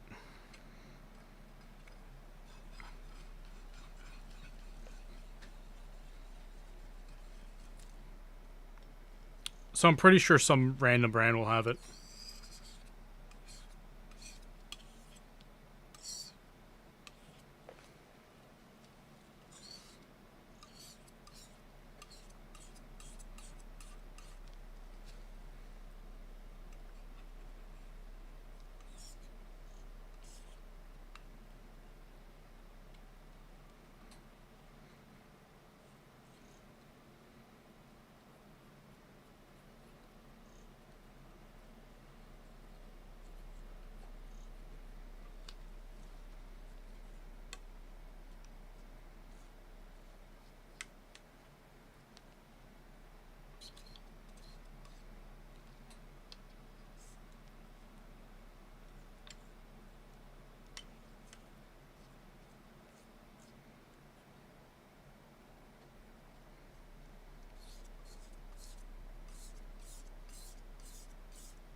Uh, PB37 does exist. It's just not on artist pigments.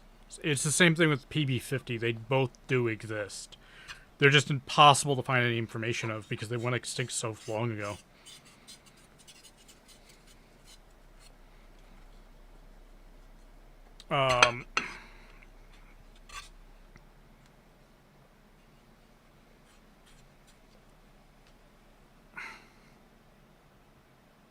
Yeah, like, okay, let me go grab something real quick. Cool. I'll show you something here.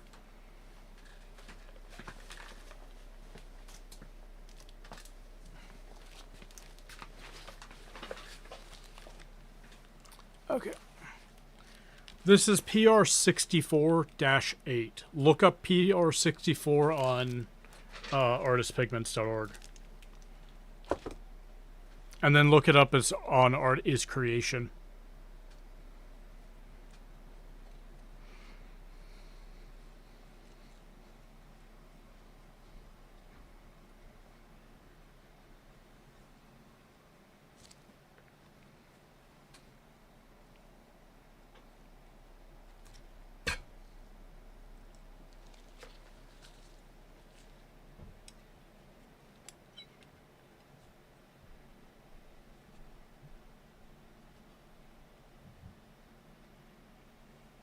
Yeah, PR.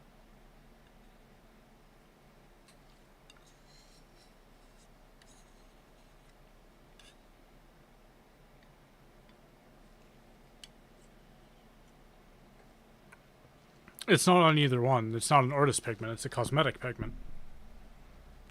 It's made for the cosmetic industry.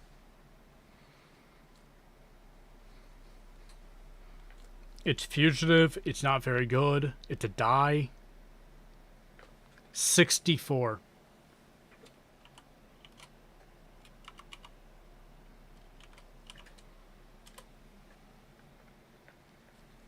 That one right there.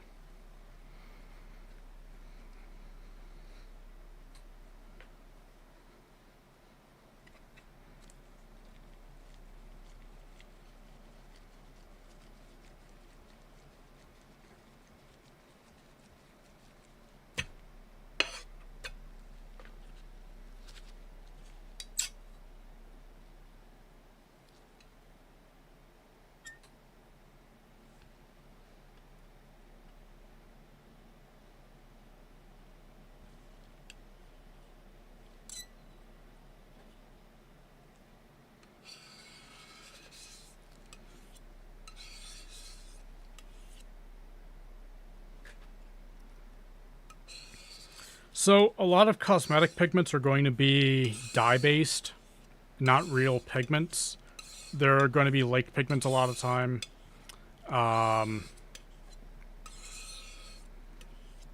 Like PR64 is red dye 31 laked onto calcium salts.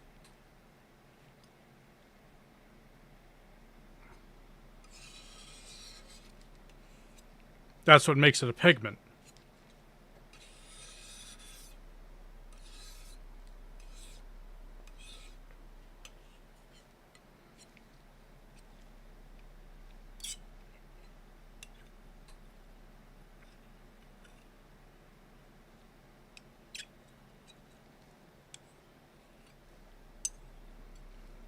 Cosmetic industry will use these very fugitive pigments all the time because the only things they care about is it not toxic? Completely not toxic? Yes? Okay, we want it. Wait.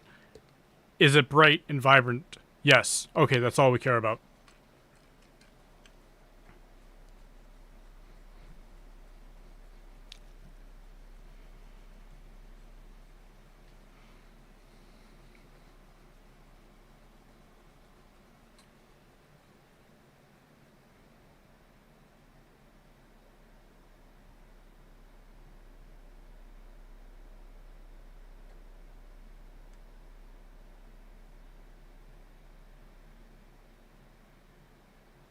Exactly. Cool.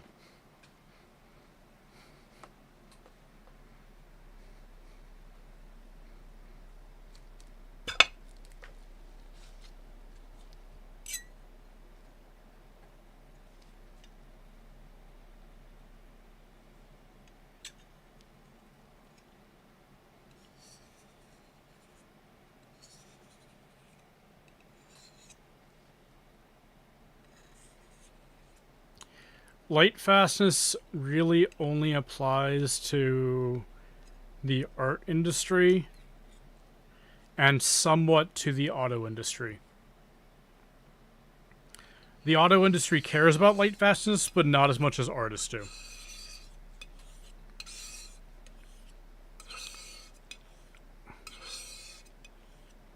With the exception of Crimson Alizarin. That garbage pigment.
Hey, it's officially the longest stream I've ever done.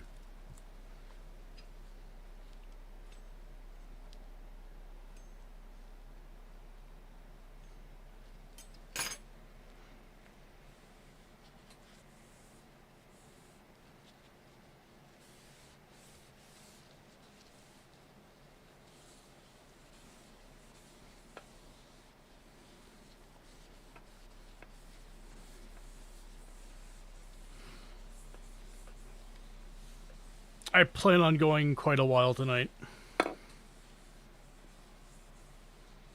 No, a while for me.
Let's go check the orange, Pyro orange watercolors, see how much we have to make. Your total pans.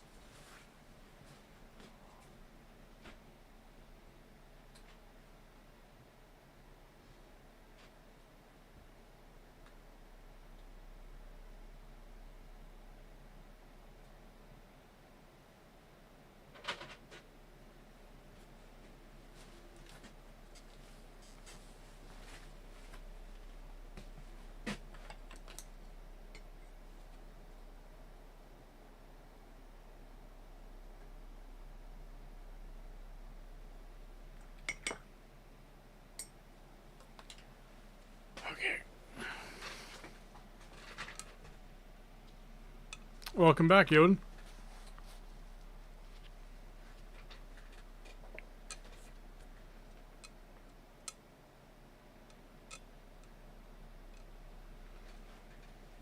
Okay. Pyro orange here.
Okay, this one I've made before and it needs a little bit more binder.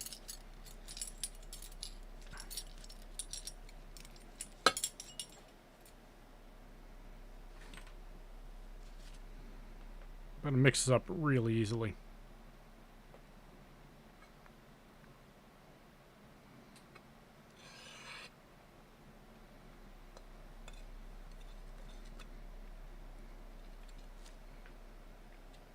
I must just shook this thing up here.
Okay.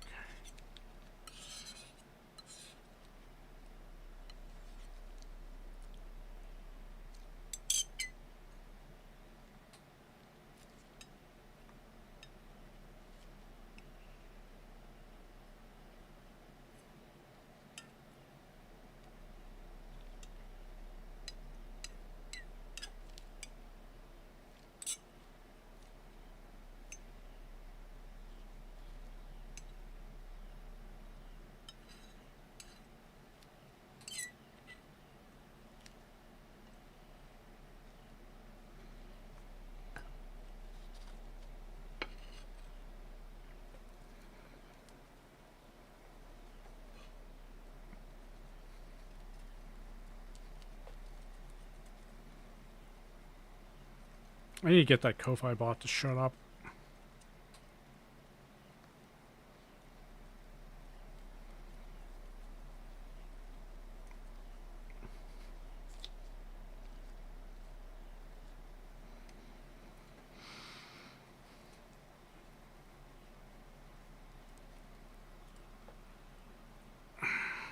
Okay.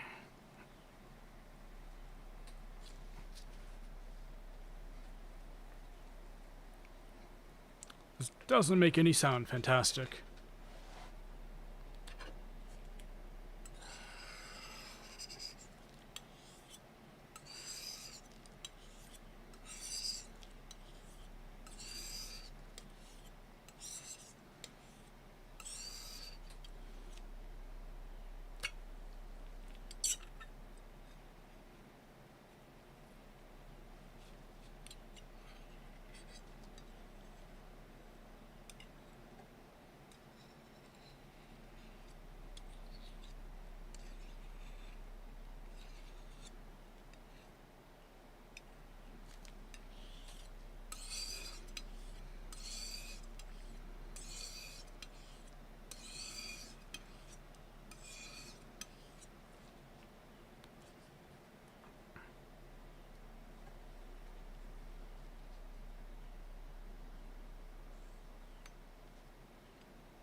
I have to set up a PayPal for it. That's the reason why.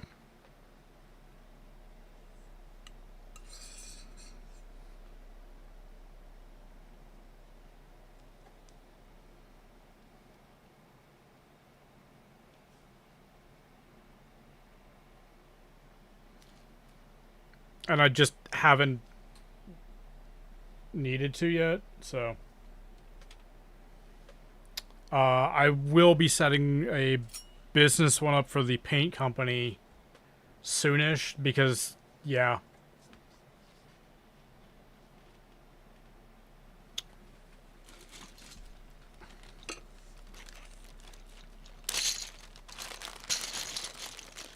And then I'll link that one to my Ko-Fi.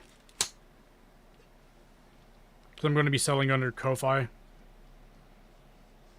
for a little while.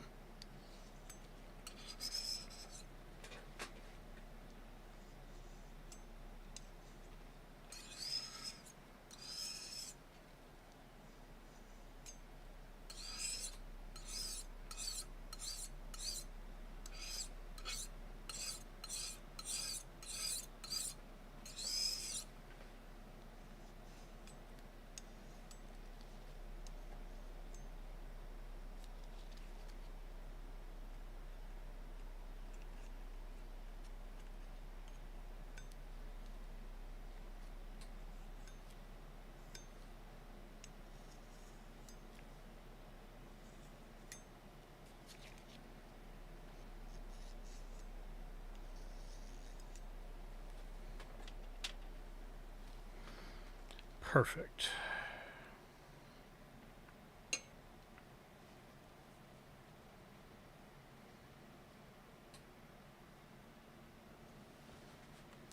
Got that done.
Power rolls are so easy to clean up. It's really nice.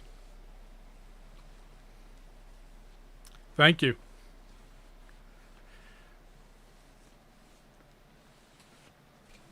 I have a possum right here as well, next to me. Not a living one.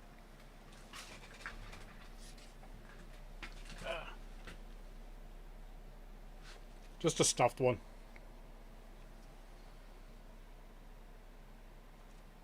Stays on top of my shelf to guard my pigments.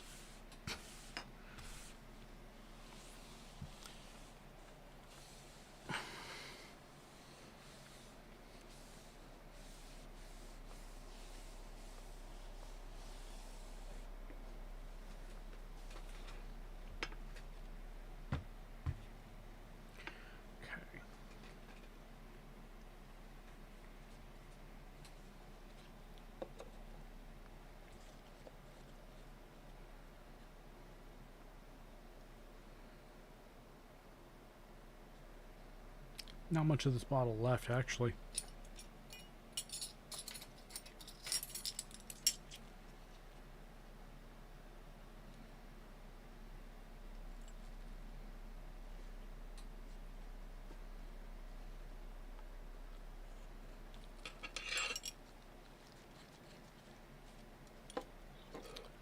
This is going to be super liquidy.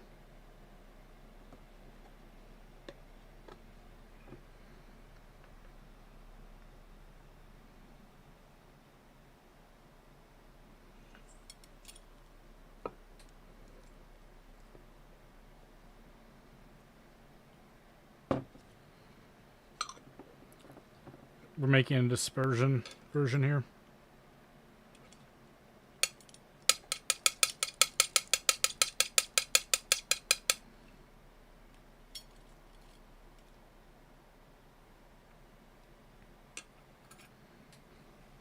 Gotta put the pans.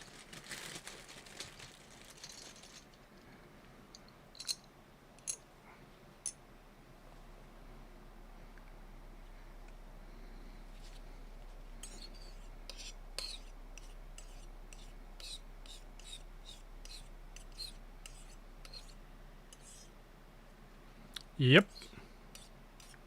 This is a rare extinct pigment called Indo Double Scarlet.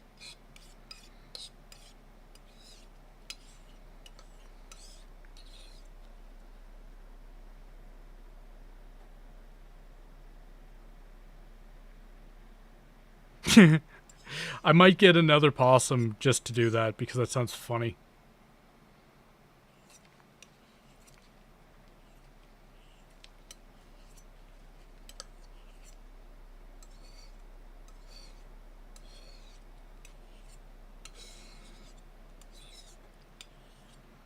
Painting a possum in war colors. God. That does sound like me.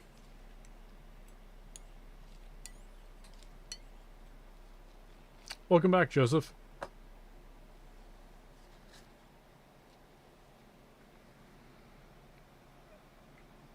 Nuclear missiles, mostly.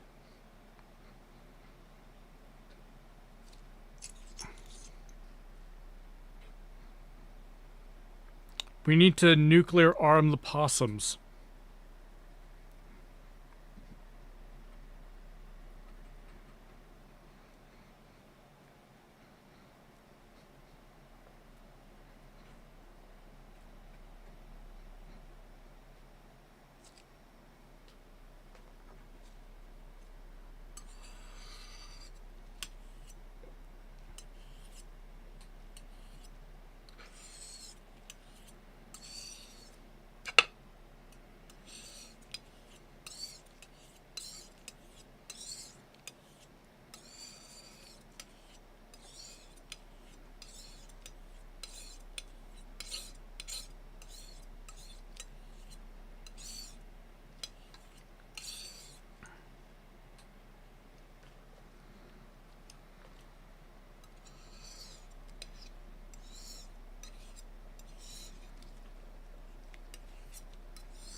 Ugh.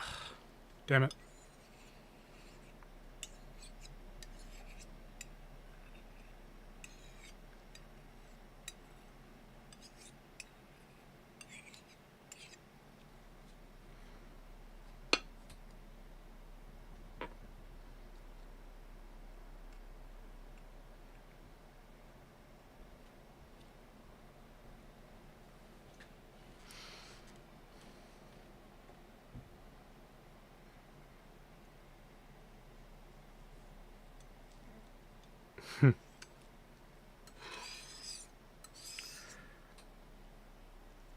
Pretty sure we gave nuclear arms to penguins before.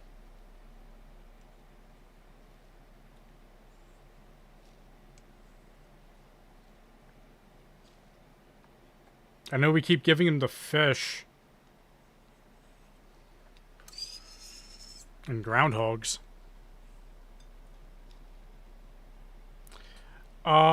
What makes a double scarlet?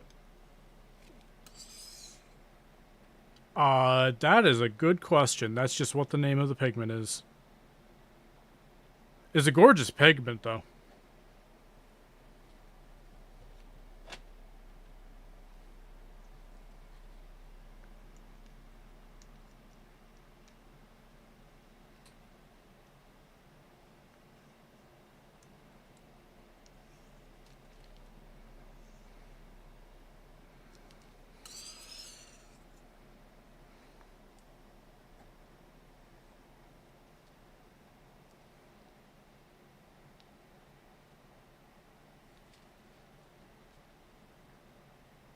I love the name too. It double scarlet. Like, what the hell is that?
Ooh. Power orange all over my hand. Or glove. Same difference.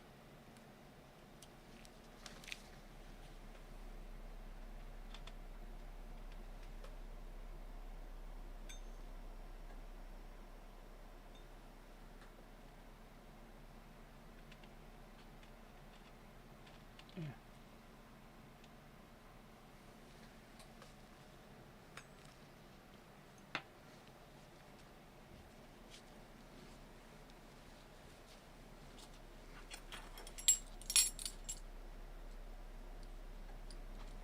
Okay. Because of dispersion, it's mostly water. Or, well, it's mostly pigment, but...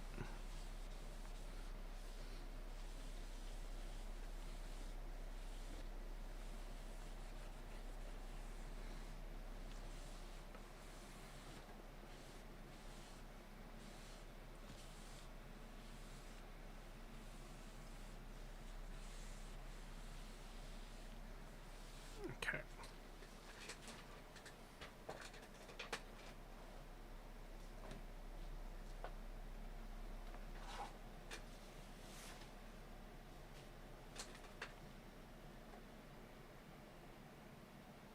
Hey, Danny. Thanks for the lurk.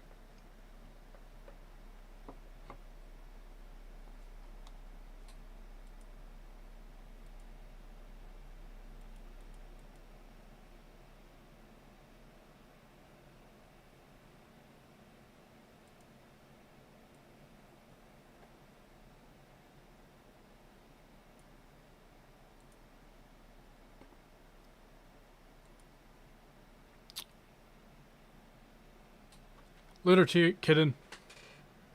Yeah, kitten. Diatomic kitten. I cannot speak right now. I have not had all my coffee tonight.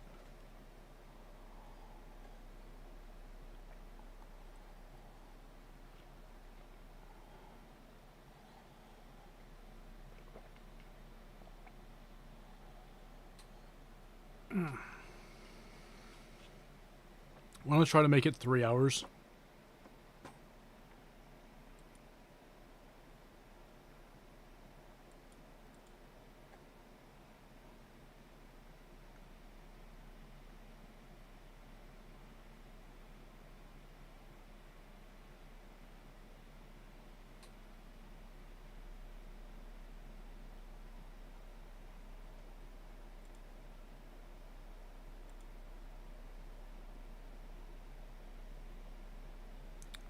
So...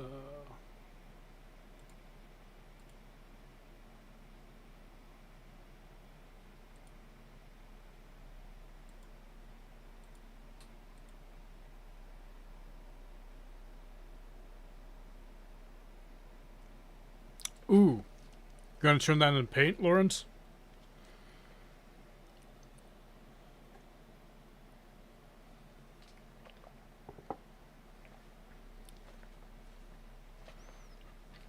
And if so, are you going to be selling it?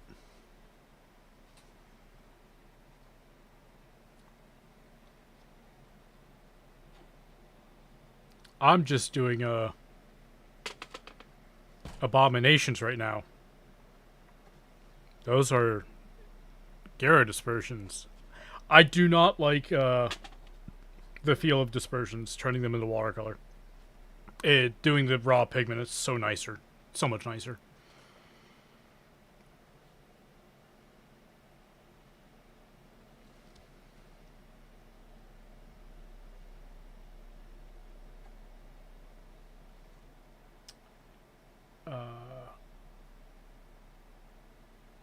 What pigment should we do now? I have to wait a few minutes for the rest of the stuff on the dehydrator to come off.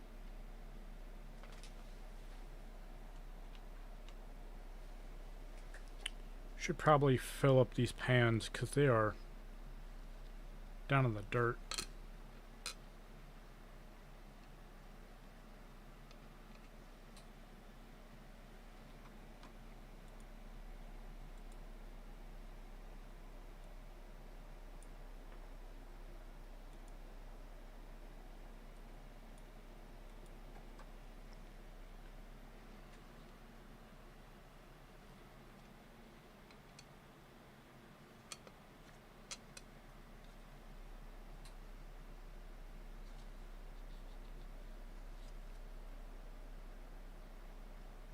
Yeah, let's do these. I need to finish these anyways. Let's go grab the PV19.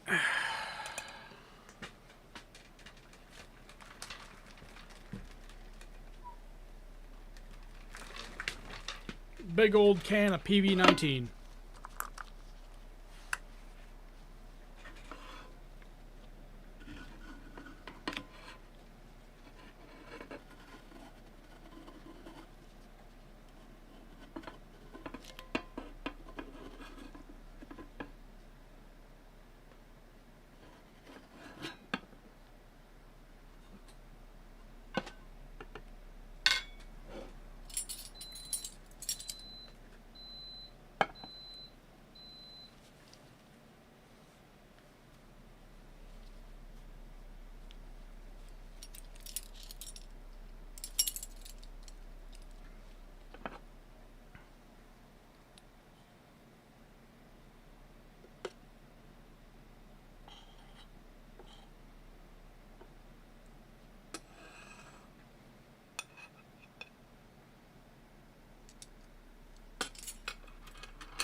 I'm gonna finish off this bottle anyways.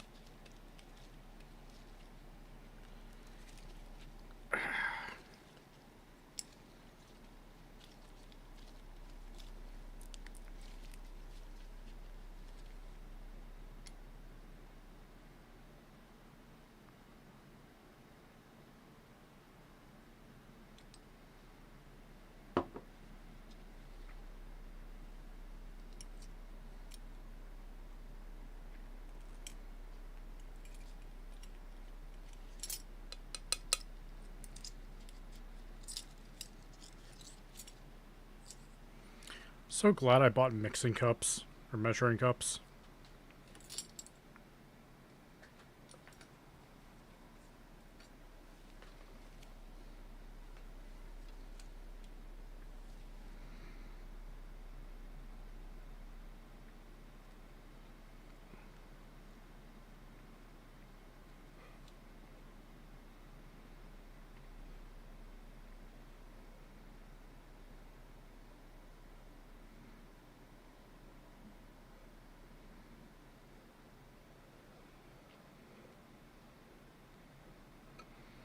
Doing this wrong, it's hydrophobic.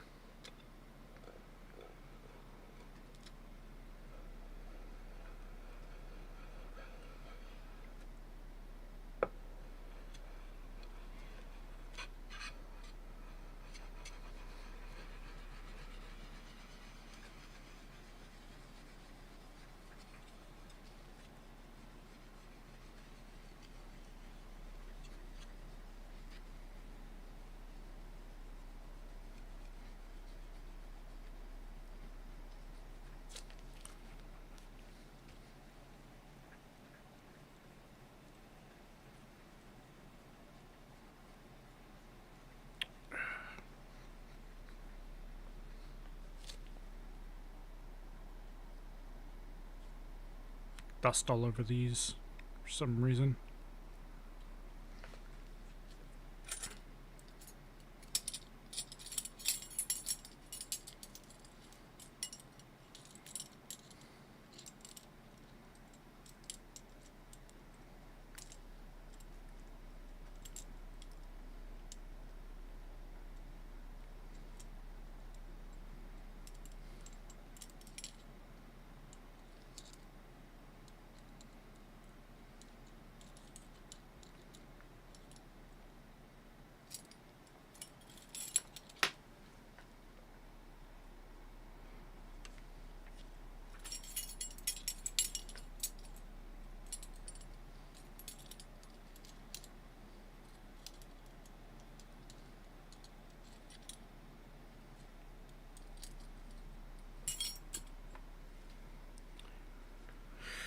Okay.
Right.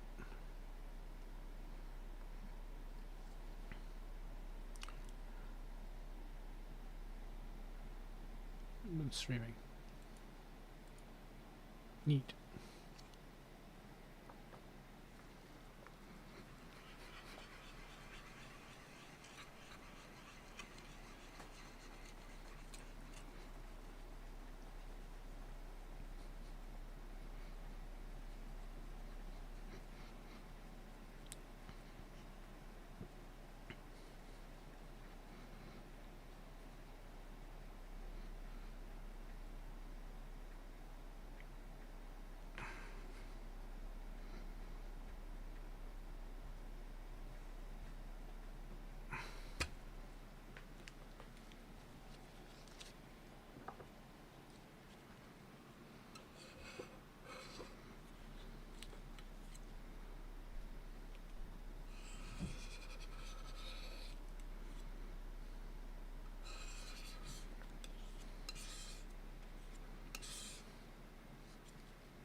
Alright.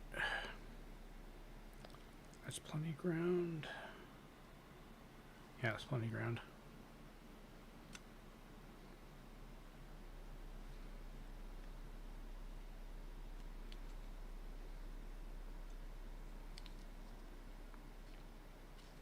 I should use a Hickman gauge check, but eh.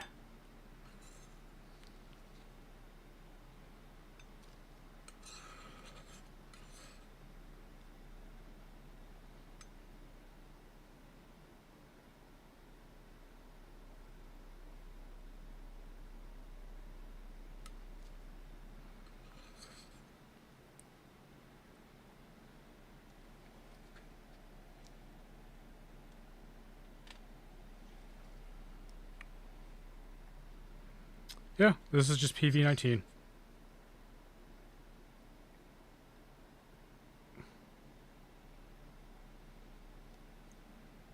Normal old-fashioned PV19, not anything fancy.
There we go. Okay. The violets are done. I made the perfect amount, it seems. Fill up the pans. Probably need a third fill up too.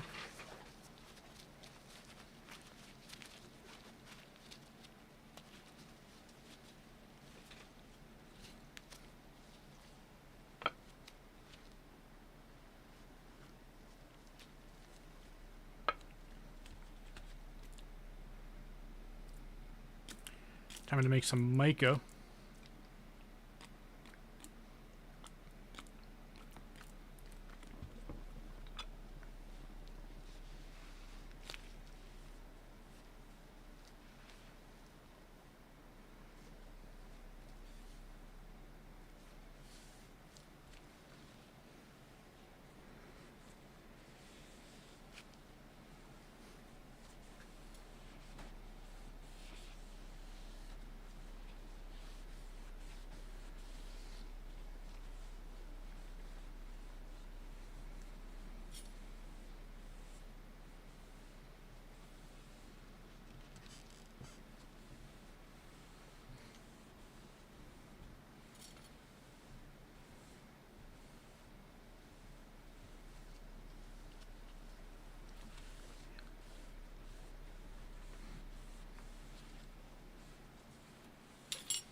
Okay.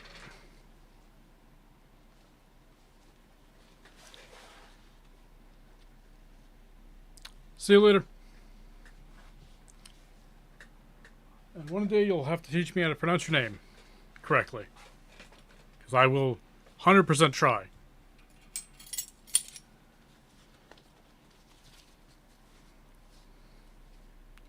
Okay.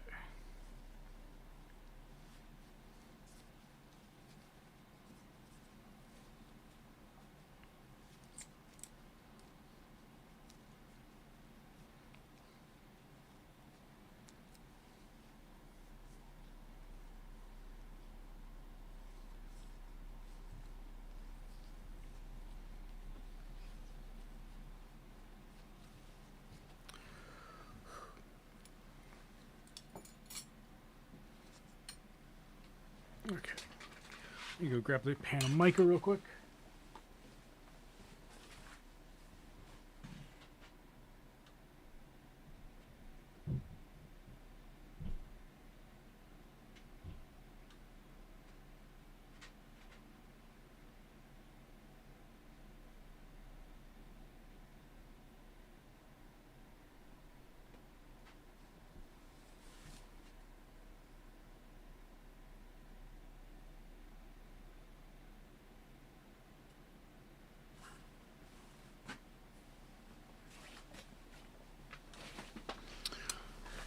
Okay.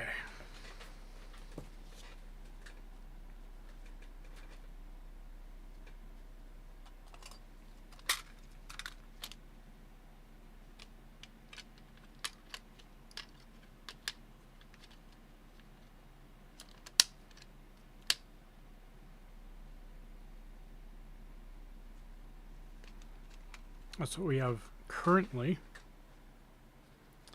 We have a bunch of things on the palette that we have to put in here too now. Welcome back, Yoden.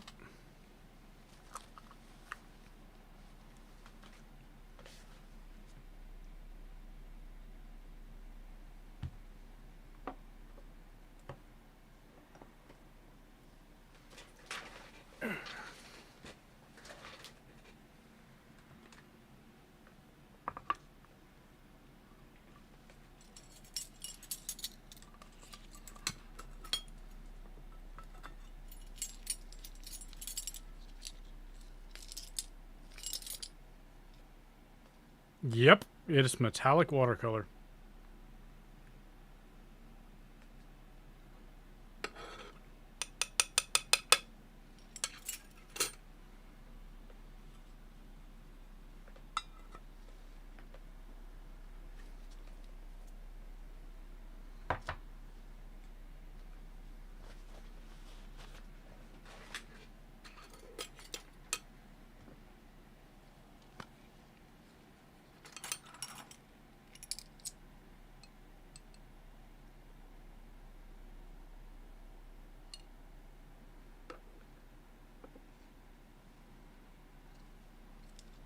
This one is a really weird one, and I actually do have to mull it.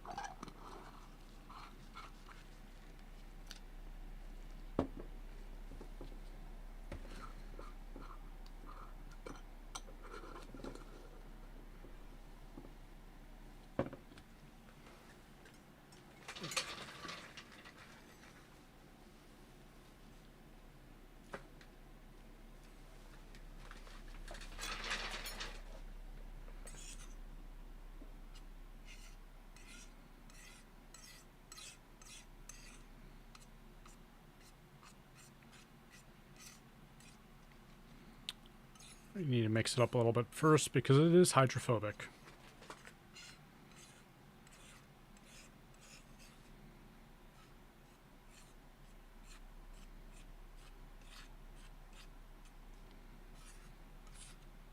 Ever so slightly. There's also some iron oxide in here.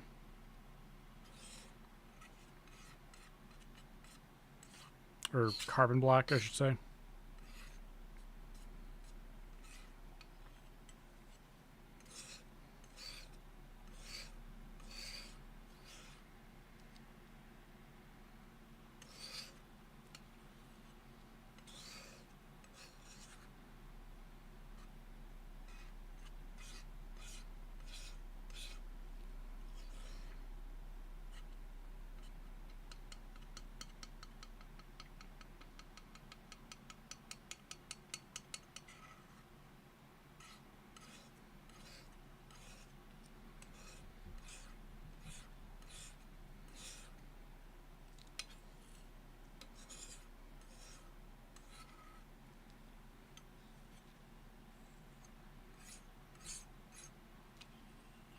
Might need a little bit more binder here. Find out in a moment.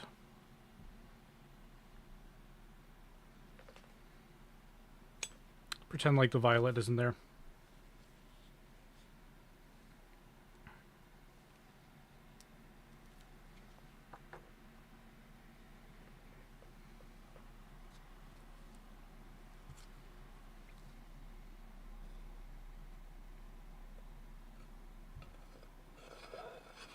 Yeah, I need a little bit more binder.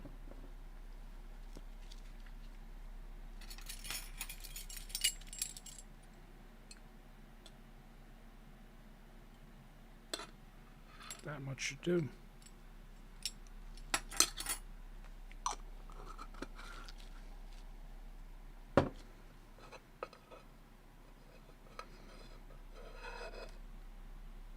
We're not looking to grind this down, we're just looking to get this into a decent consistency.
Okay, yep.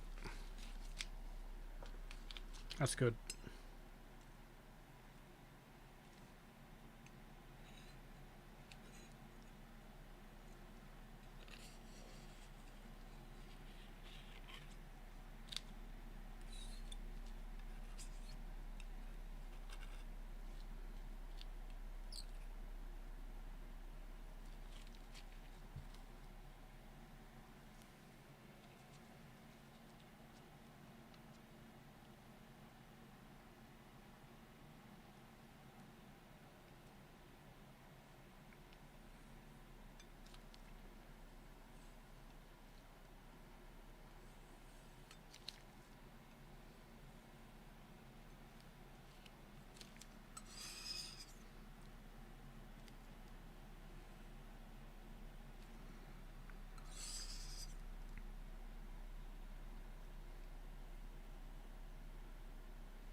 Okay. Go.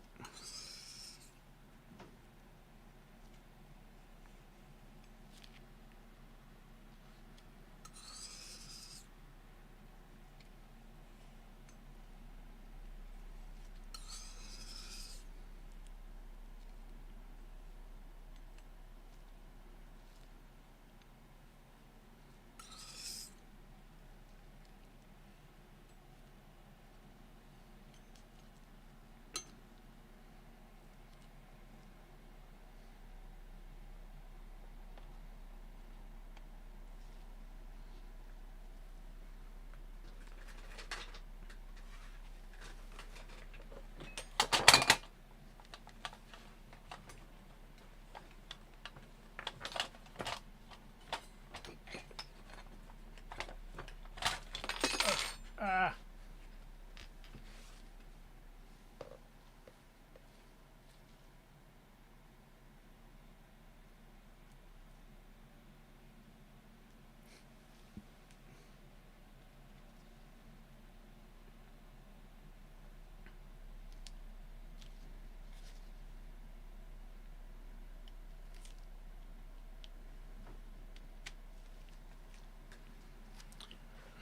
Perfect.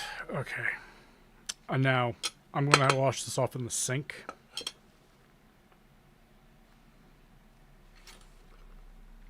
Because, yeah, I don't want to infect my towels. So I'll be right back.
I have a rinse sink specifically for paints that's isolated from the actual thing.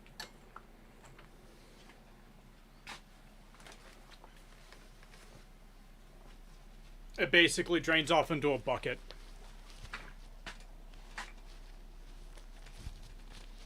And then I let that bucket just evaporate.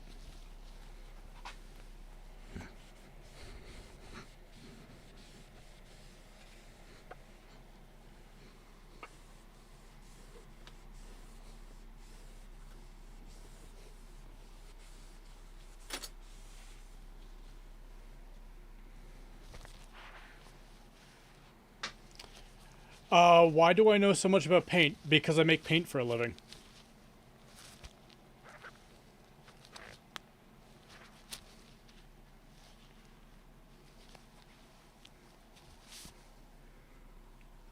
Not a professional watercolor maker. I'm still kind of novice at it, but you know. I'm getting there. I'm learning.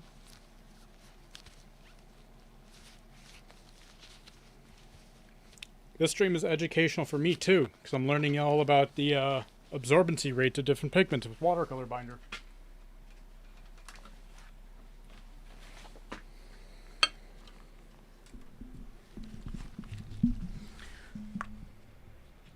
I do make acrylics. I worked for an automotive company for a couple years. So I've made oils though for about 15 years.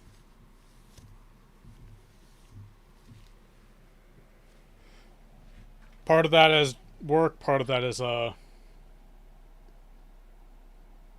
eh, so am I, actually. I'm currently trying to research different binders to find one that's actually highly durable. That can survive not being varnished with like an automotive spray. But that's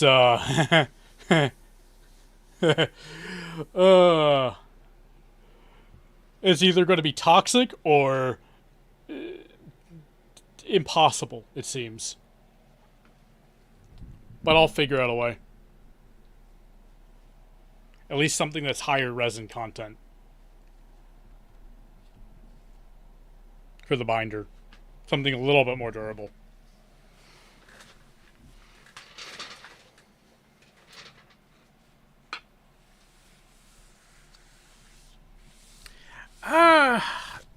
That's... Man, that's a hard question to answer. You have different resin contents, you have different types of polymers, you have different, like, variations of them. And each brand has different pigmentation as well.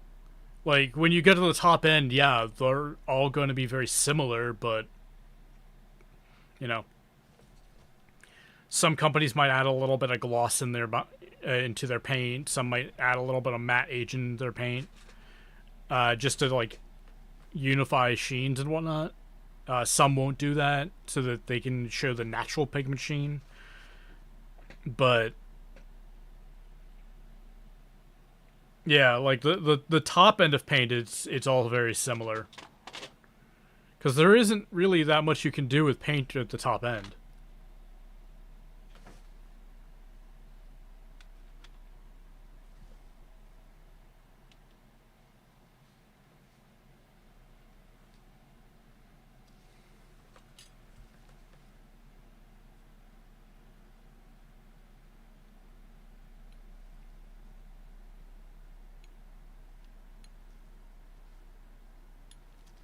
Like,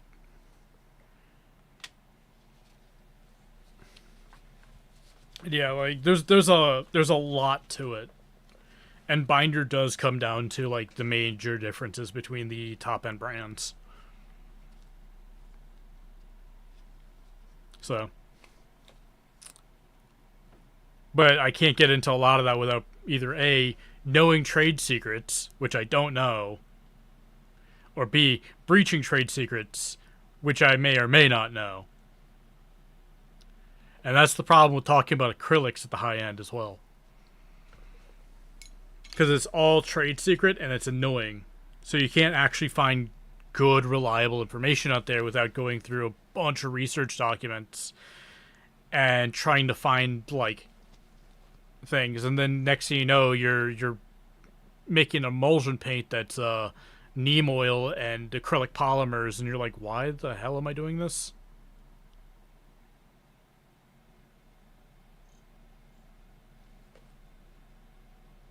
Yeah.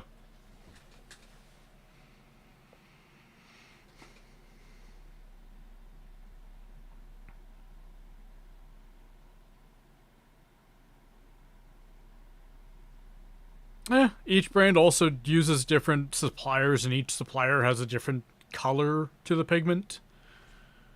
Some are more standardized coloring, but like ultramarine blue, there's 9 different ones on the market right now, 9 different versions of it, and each company will have like maybe 3 of them. So,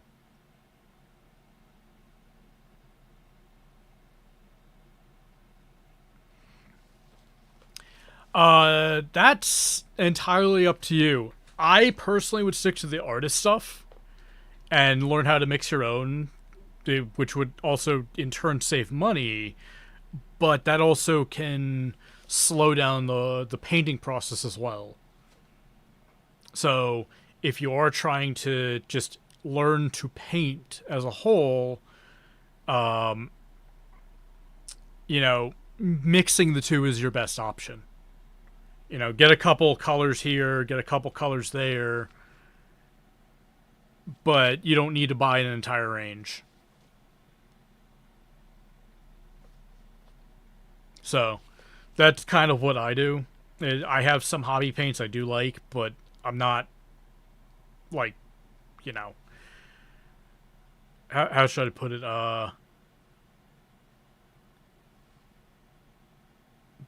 Delusional enough to think that they're the greatest paints in the world.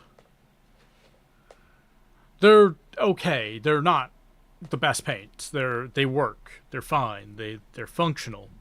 They do what I want them to do. Doesn't make them the best paints or that good, but they're fine. So,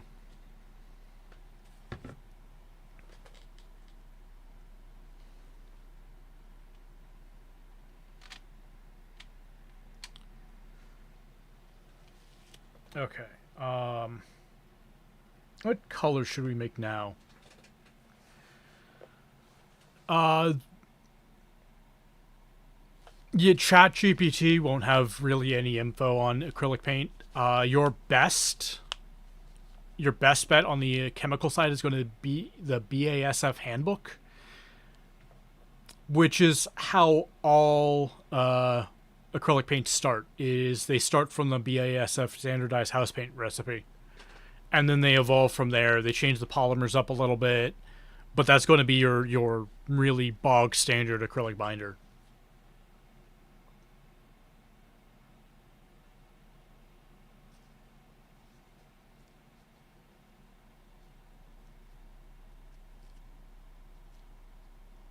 And yeah, Ghoul, that's true. You will save more money by doing that, but um, some colors are hard to mix. I won't lie. So there are times when having a convenience color is useful. Like, if you look at my paint collection, I have tons and tons of paints here of multiple single pigments and stuff like that. Yeah, I can mix the color, but that doesn't mean I want to.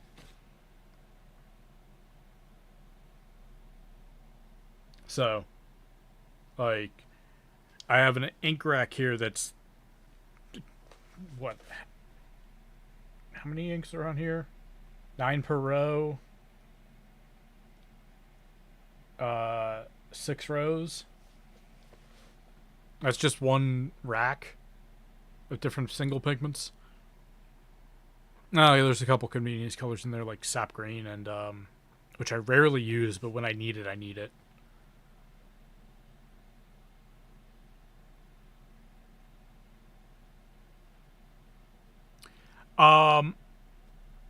I get mine through different companies. Gira, Kremer are the two big ones that I go through a lot when I'm ordering small quantities. If I'm ordering like the actual 25 kilogram bags, I'm going through BASF, going through Sun Chemical, DuPont, Demacolor, Vibrance. So it depends on what I'm after.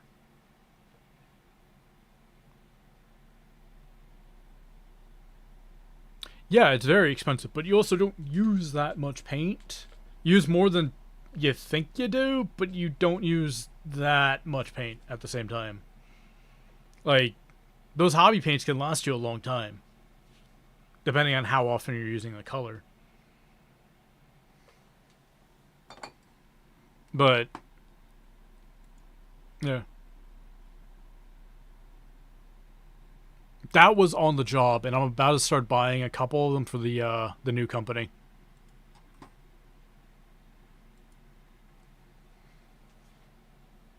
There's a couple pigments I want, and a kilogram sample from them is just, it's unreasonably expensive, and it's just cheaper to go buy a 25 kilogram bag. It's what, like, they want like $230 with shipping for a 1 kilogram bag of it, but it's $880 for a 25 kilogram bag. So it's just like, yeah, I'm just going to go save my shekels and buy a 25 kilogram bag of it. It makes more sense to me to do that in the long run. PPK 32 is one of them. Another pigment I'm looking at getting in 25 kilogram bags is bismuth yellow.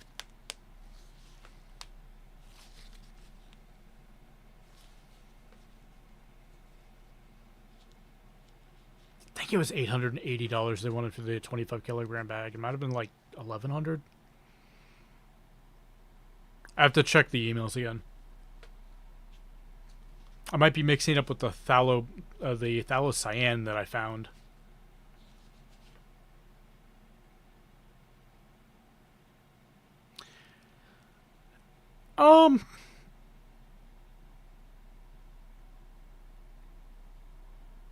Oh, right now I just want a kilogram of it. Because I have 80 grams left, but 80 grams is how much I need to do, like, bunch of experiments with it. And I want to supply it in my line. So as I said, I'm just going to most likely buy a 25 kilogram bag of it. I'm not buying it until after I move. But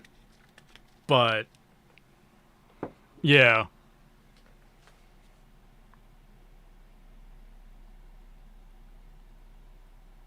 Oh, that got washed away. Guaranteed. That workshop is gone. I'll go back to that workshop, though, to double check, but yeah, that entire area was destroyed. I am going to go to Detroit and look for Quinn Gold, though. I can probably find it. And is acrylic paint profitable? Some small pots are 6, 7, yeah. Acrylic paint is very profitable. It's incredibly profitable, especially for the hobby industry.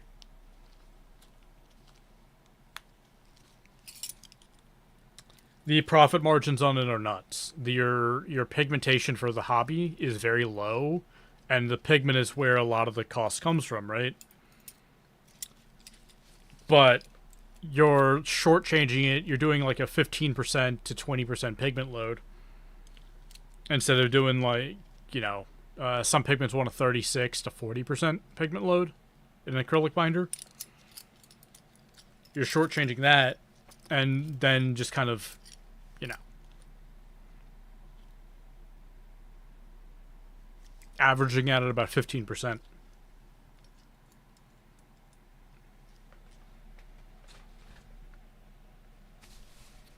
Some pigments are fine at 15%, but a lot are around the 20% range. 20-25% range. Specifically with acrylics. With oils, it's a totally different thing. With watercolors, it's a totally different thing.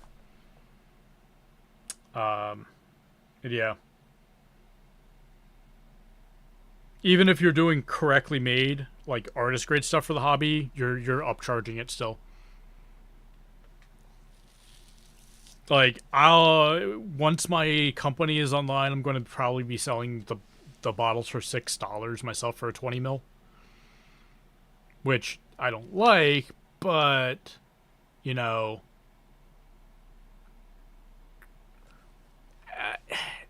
as much as I want to go cheaper, that's just how much I have to charge for it to be worth it for my time investment. We need a couple more colors here.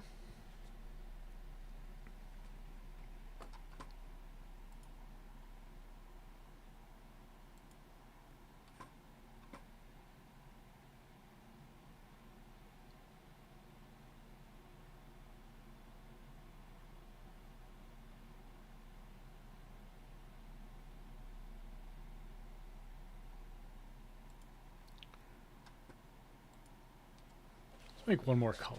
What should we make? Huh.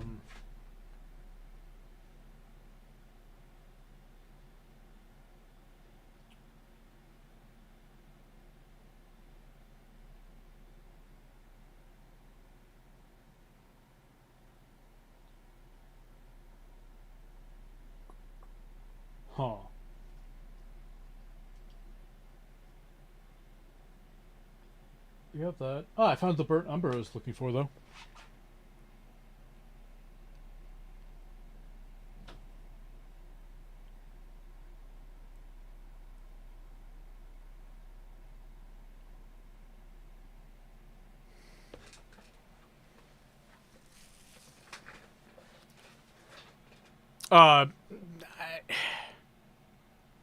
Kinda.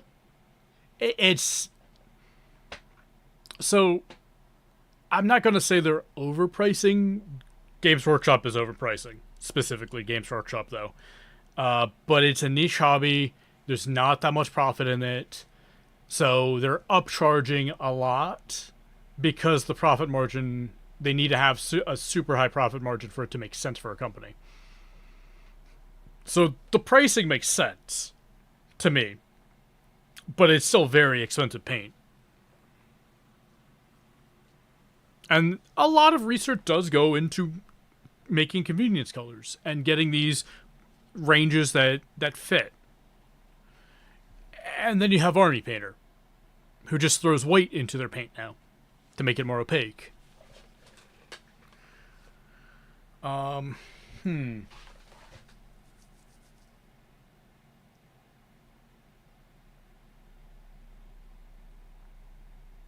know what? Let's do some transparent yellow iron oxide. Or transparent yellow ochre, I should say. This is natural stuff.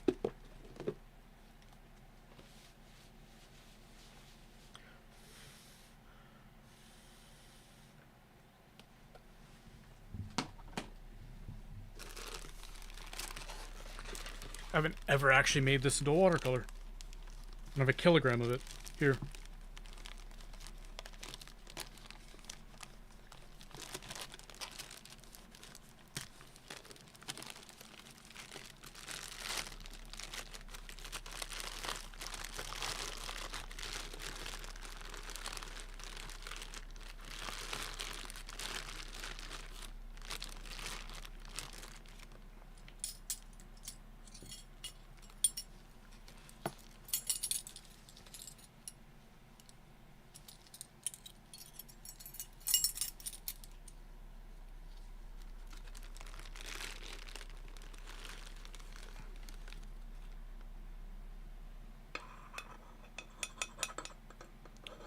French yellow ochre, transparent, lovely pigment.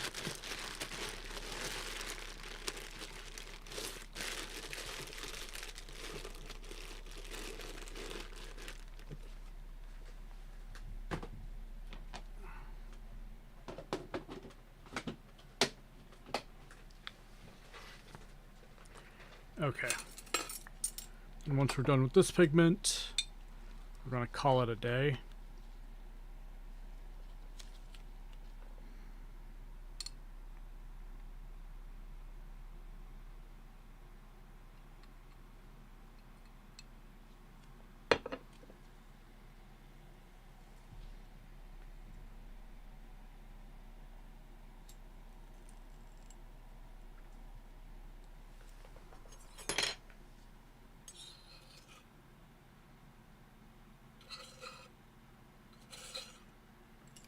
I need to get a lab scoops.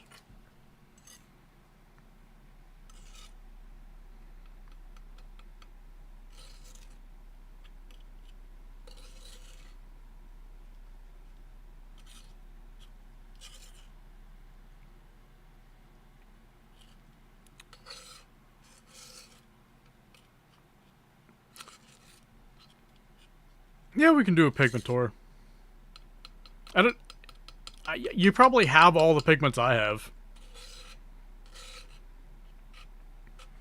I mean, I might have a couple things like this PR64 here you might not have, but you don't want that. That's fugitive. Like, why would you want that?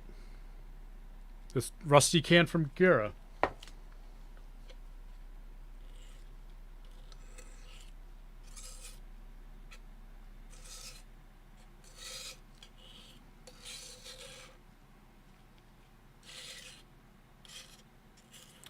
I might turn that into a paint at some point, just because I don't even know what color it is.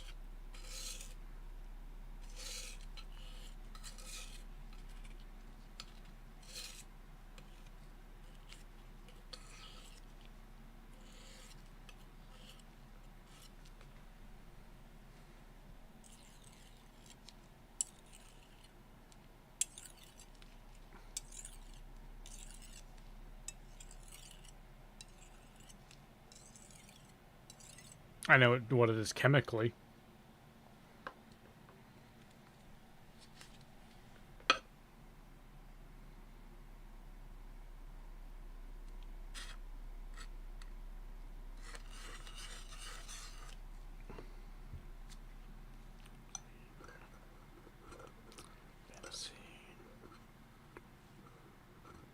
I'll have to probably set up the stream correctly so I can actually do a pigment tour.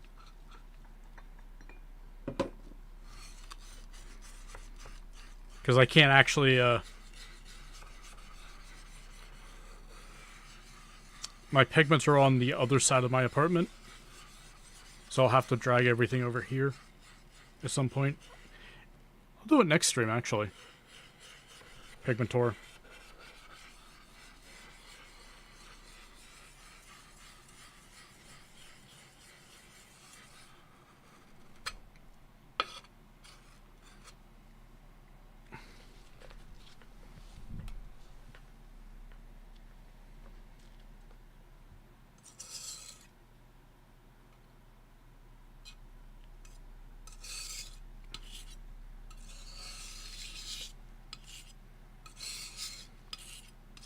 Yeah, it's plenty of pigment. I'll just have to refill it.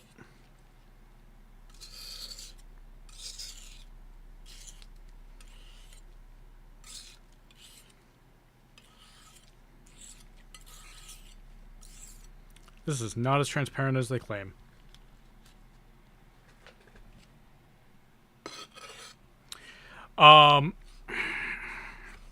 Because most of them are transparent, and most yellows just don't work very well. The most common type of yellow is going to be Hansa Yellow PY3, and that's not a very good pigment. It's very low opacity, very low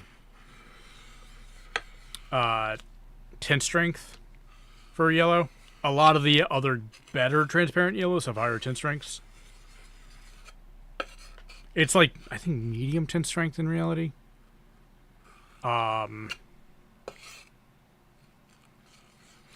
But the yellow you're looking for is going to be called bismuth vanadate yellow.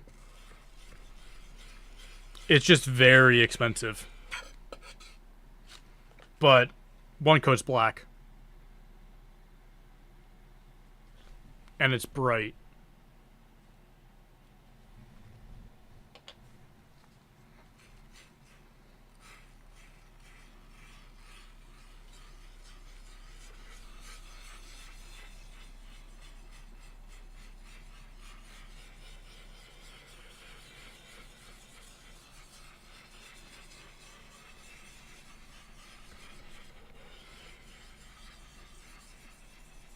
No, that is transparent.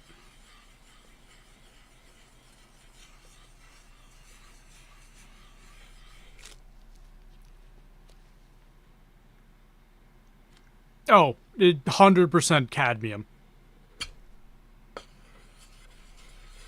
Followed by bismuth. But I like bismuth more than cadmium these days. But cadmium is just a better pigment.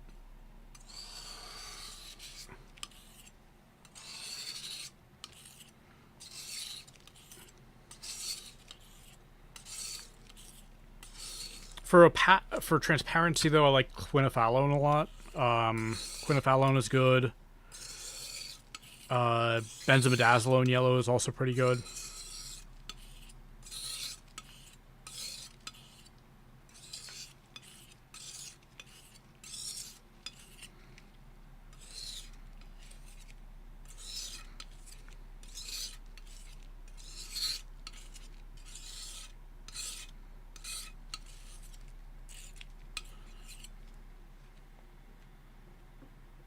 Quinophalone is really hard to find though.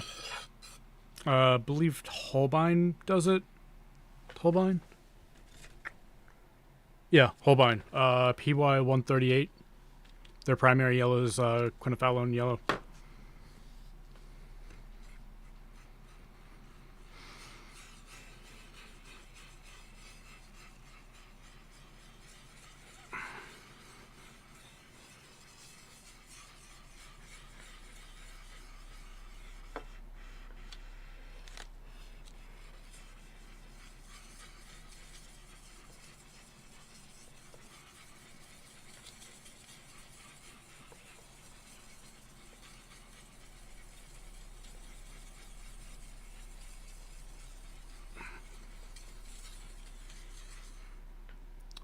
This is French yellow ochre. AJ.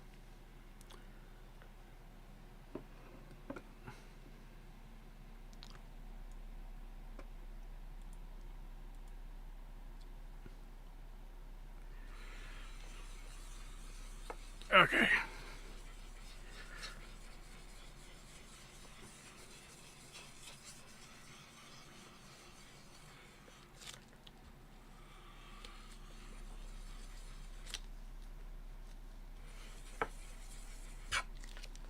This needs a lot of grinding down. But it's natural earth pigment.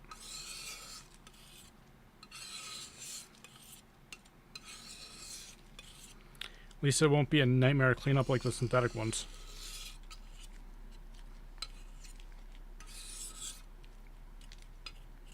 Forgot I had Twitch chat open too.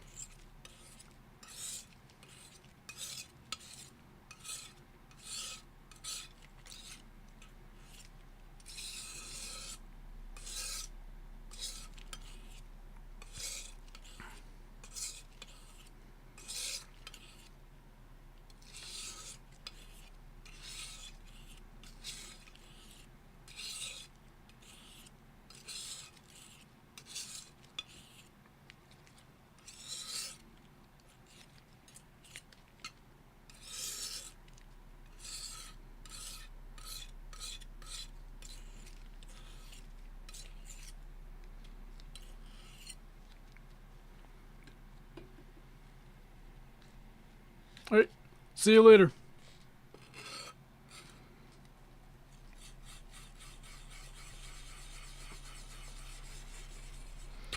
I'm not going to be on too much longer myself, so...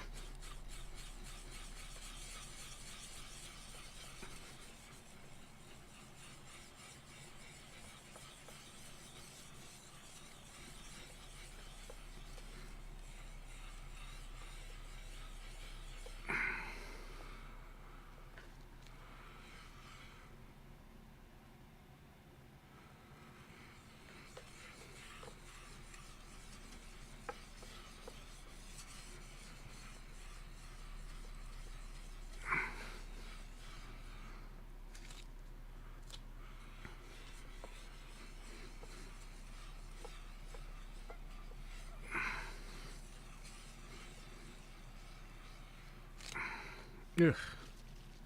My wrist is actually starting to hurt now.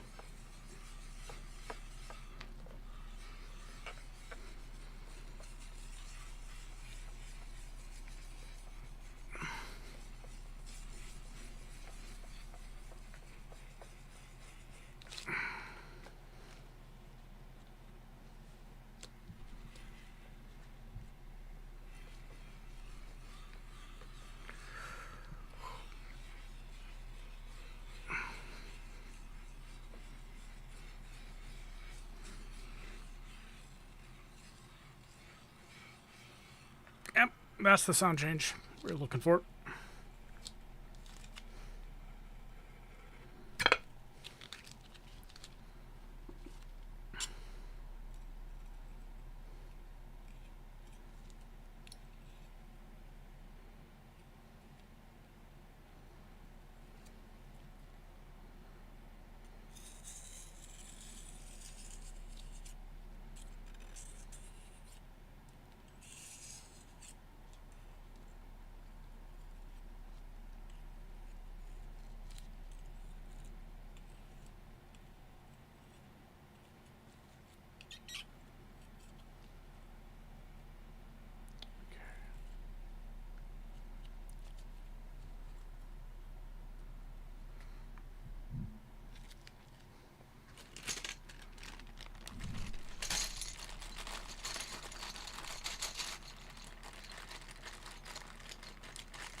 Okay.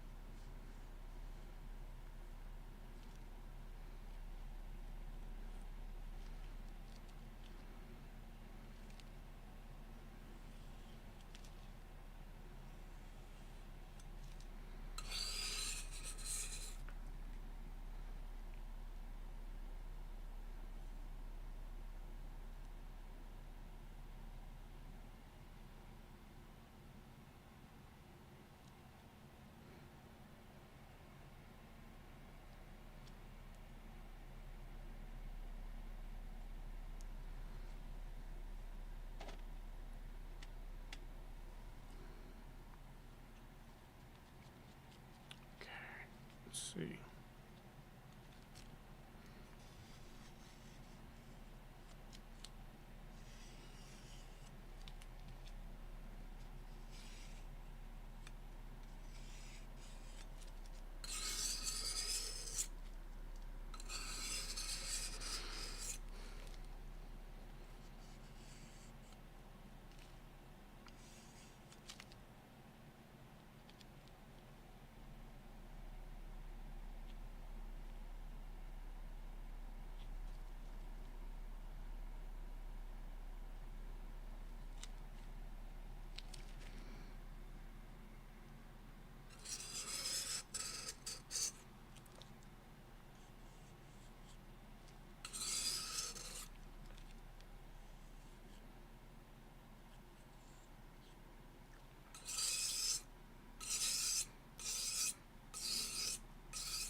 There we go.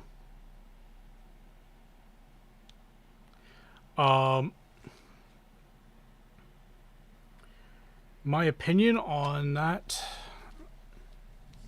on the problem is, I want to see the legal case first before I form a real opinion.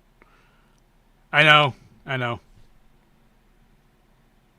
kind of half-assed response, but yeah, I want to know who's in the right here, and the lawyers will tell me. I think both parties needed to not say anything.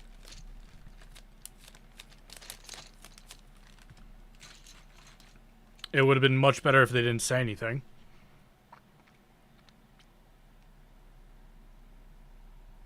And I do feel like Big Child Creative is being a fair bit dishonest, because their website was like effectively gone for weeks.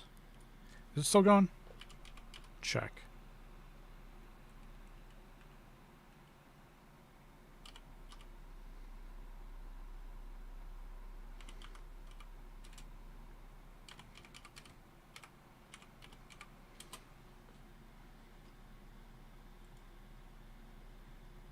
Yeah, their website is still down.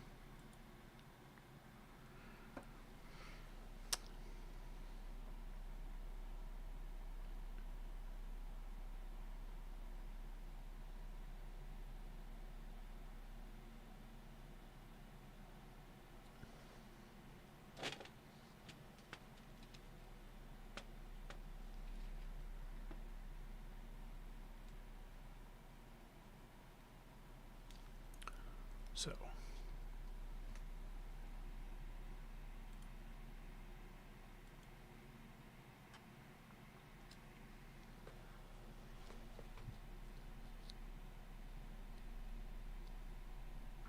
Yeah, it wasn't, when I tried it, it wasn't a bad paint. It just didn't stand out to me as like the greatest paint ever. It just felt like a lot of marketing behind it. Like an obscene amount of marketing that just wasn't true. It was a little bit thicker than normal hobby paints, so it would stay on a palette better, because a palette is meant for thicker bodied paint.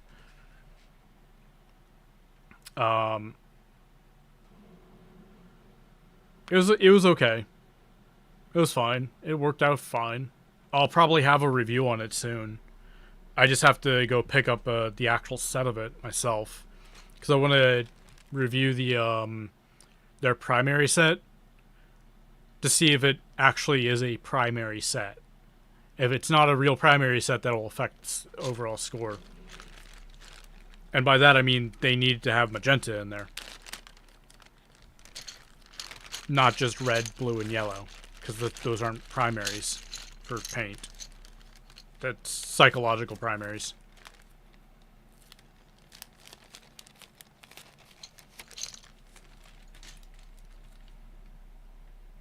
Which doesn't translate well for mixing paint, so.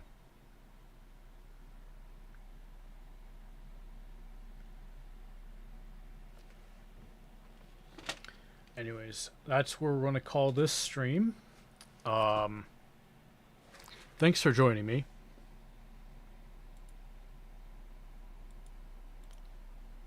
And on Twitch, we're going to raid out.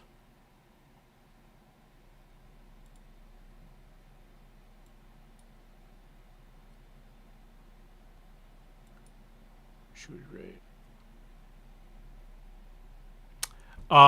Back, that would be Golden. Golden is the brand I like the most. They are what I compare other paint brands to, so. And they also have Bismuth Yellow, which is phenomenal yellow. It's like, it is a genuine cadmium replacement. It's really good. And it's not as toxic as cadmium. In fact, it's non-toxic.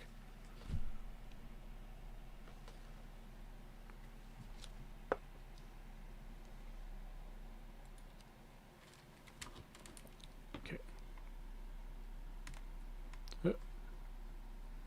And raid.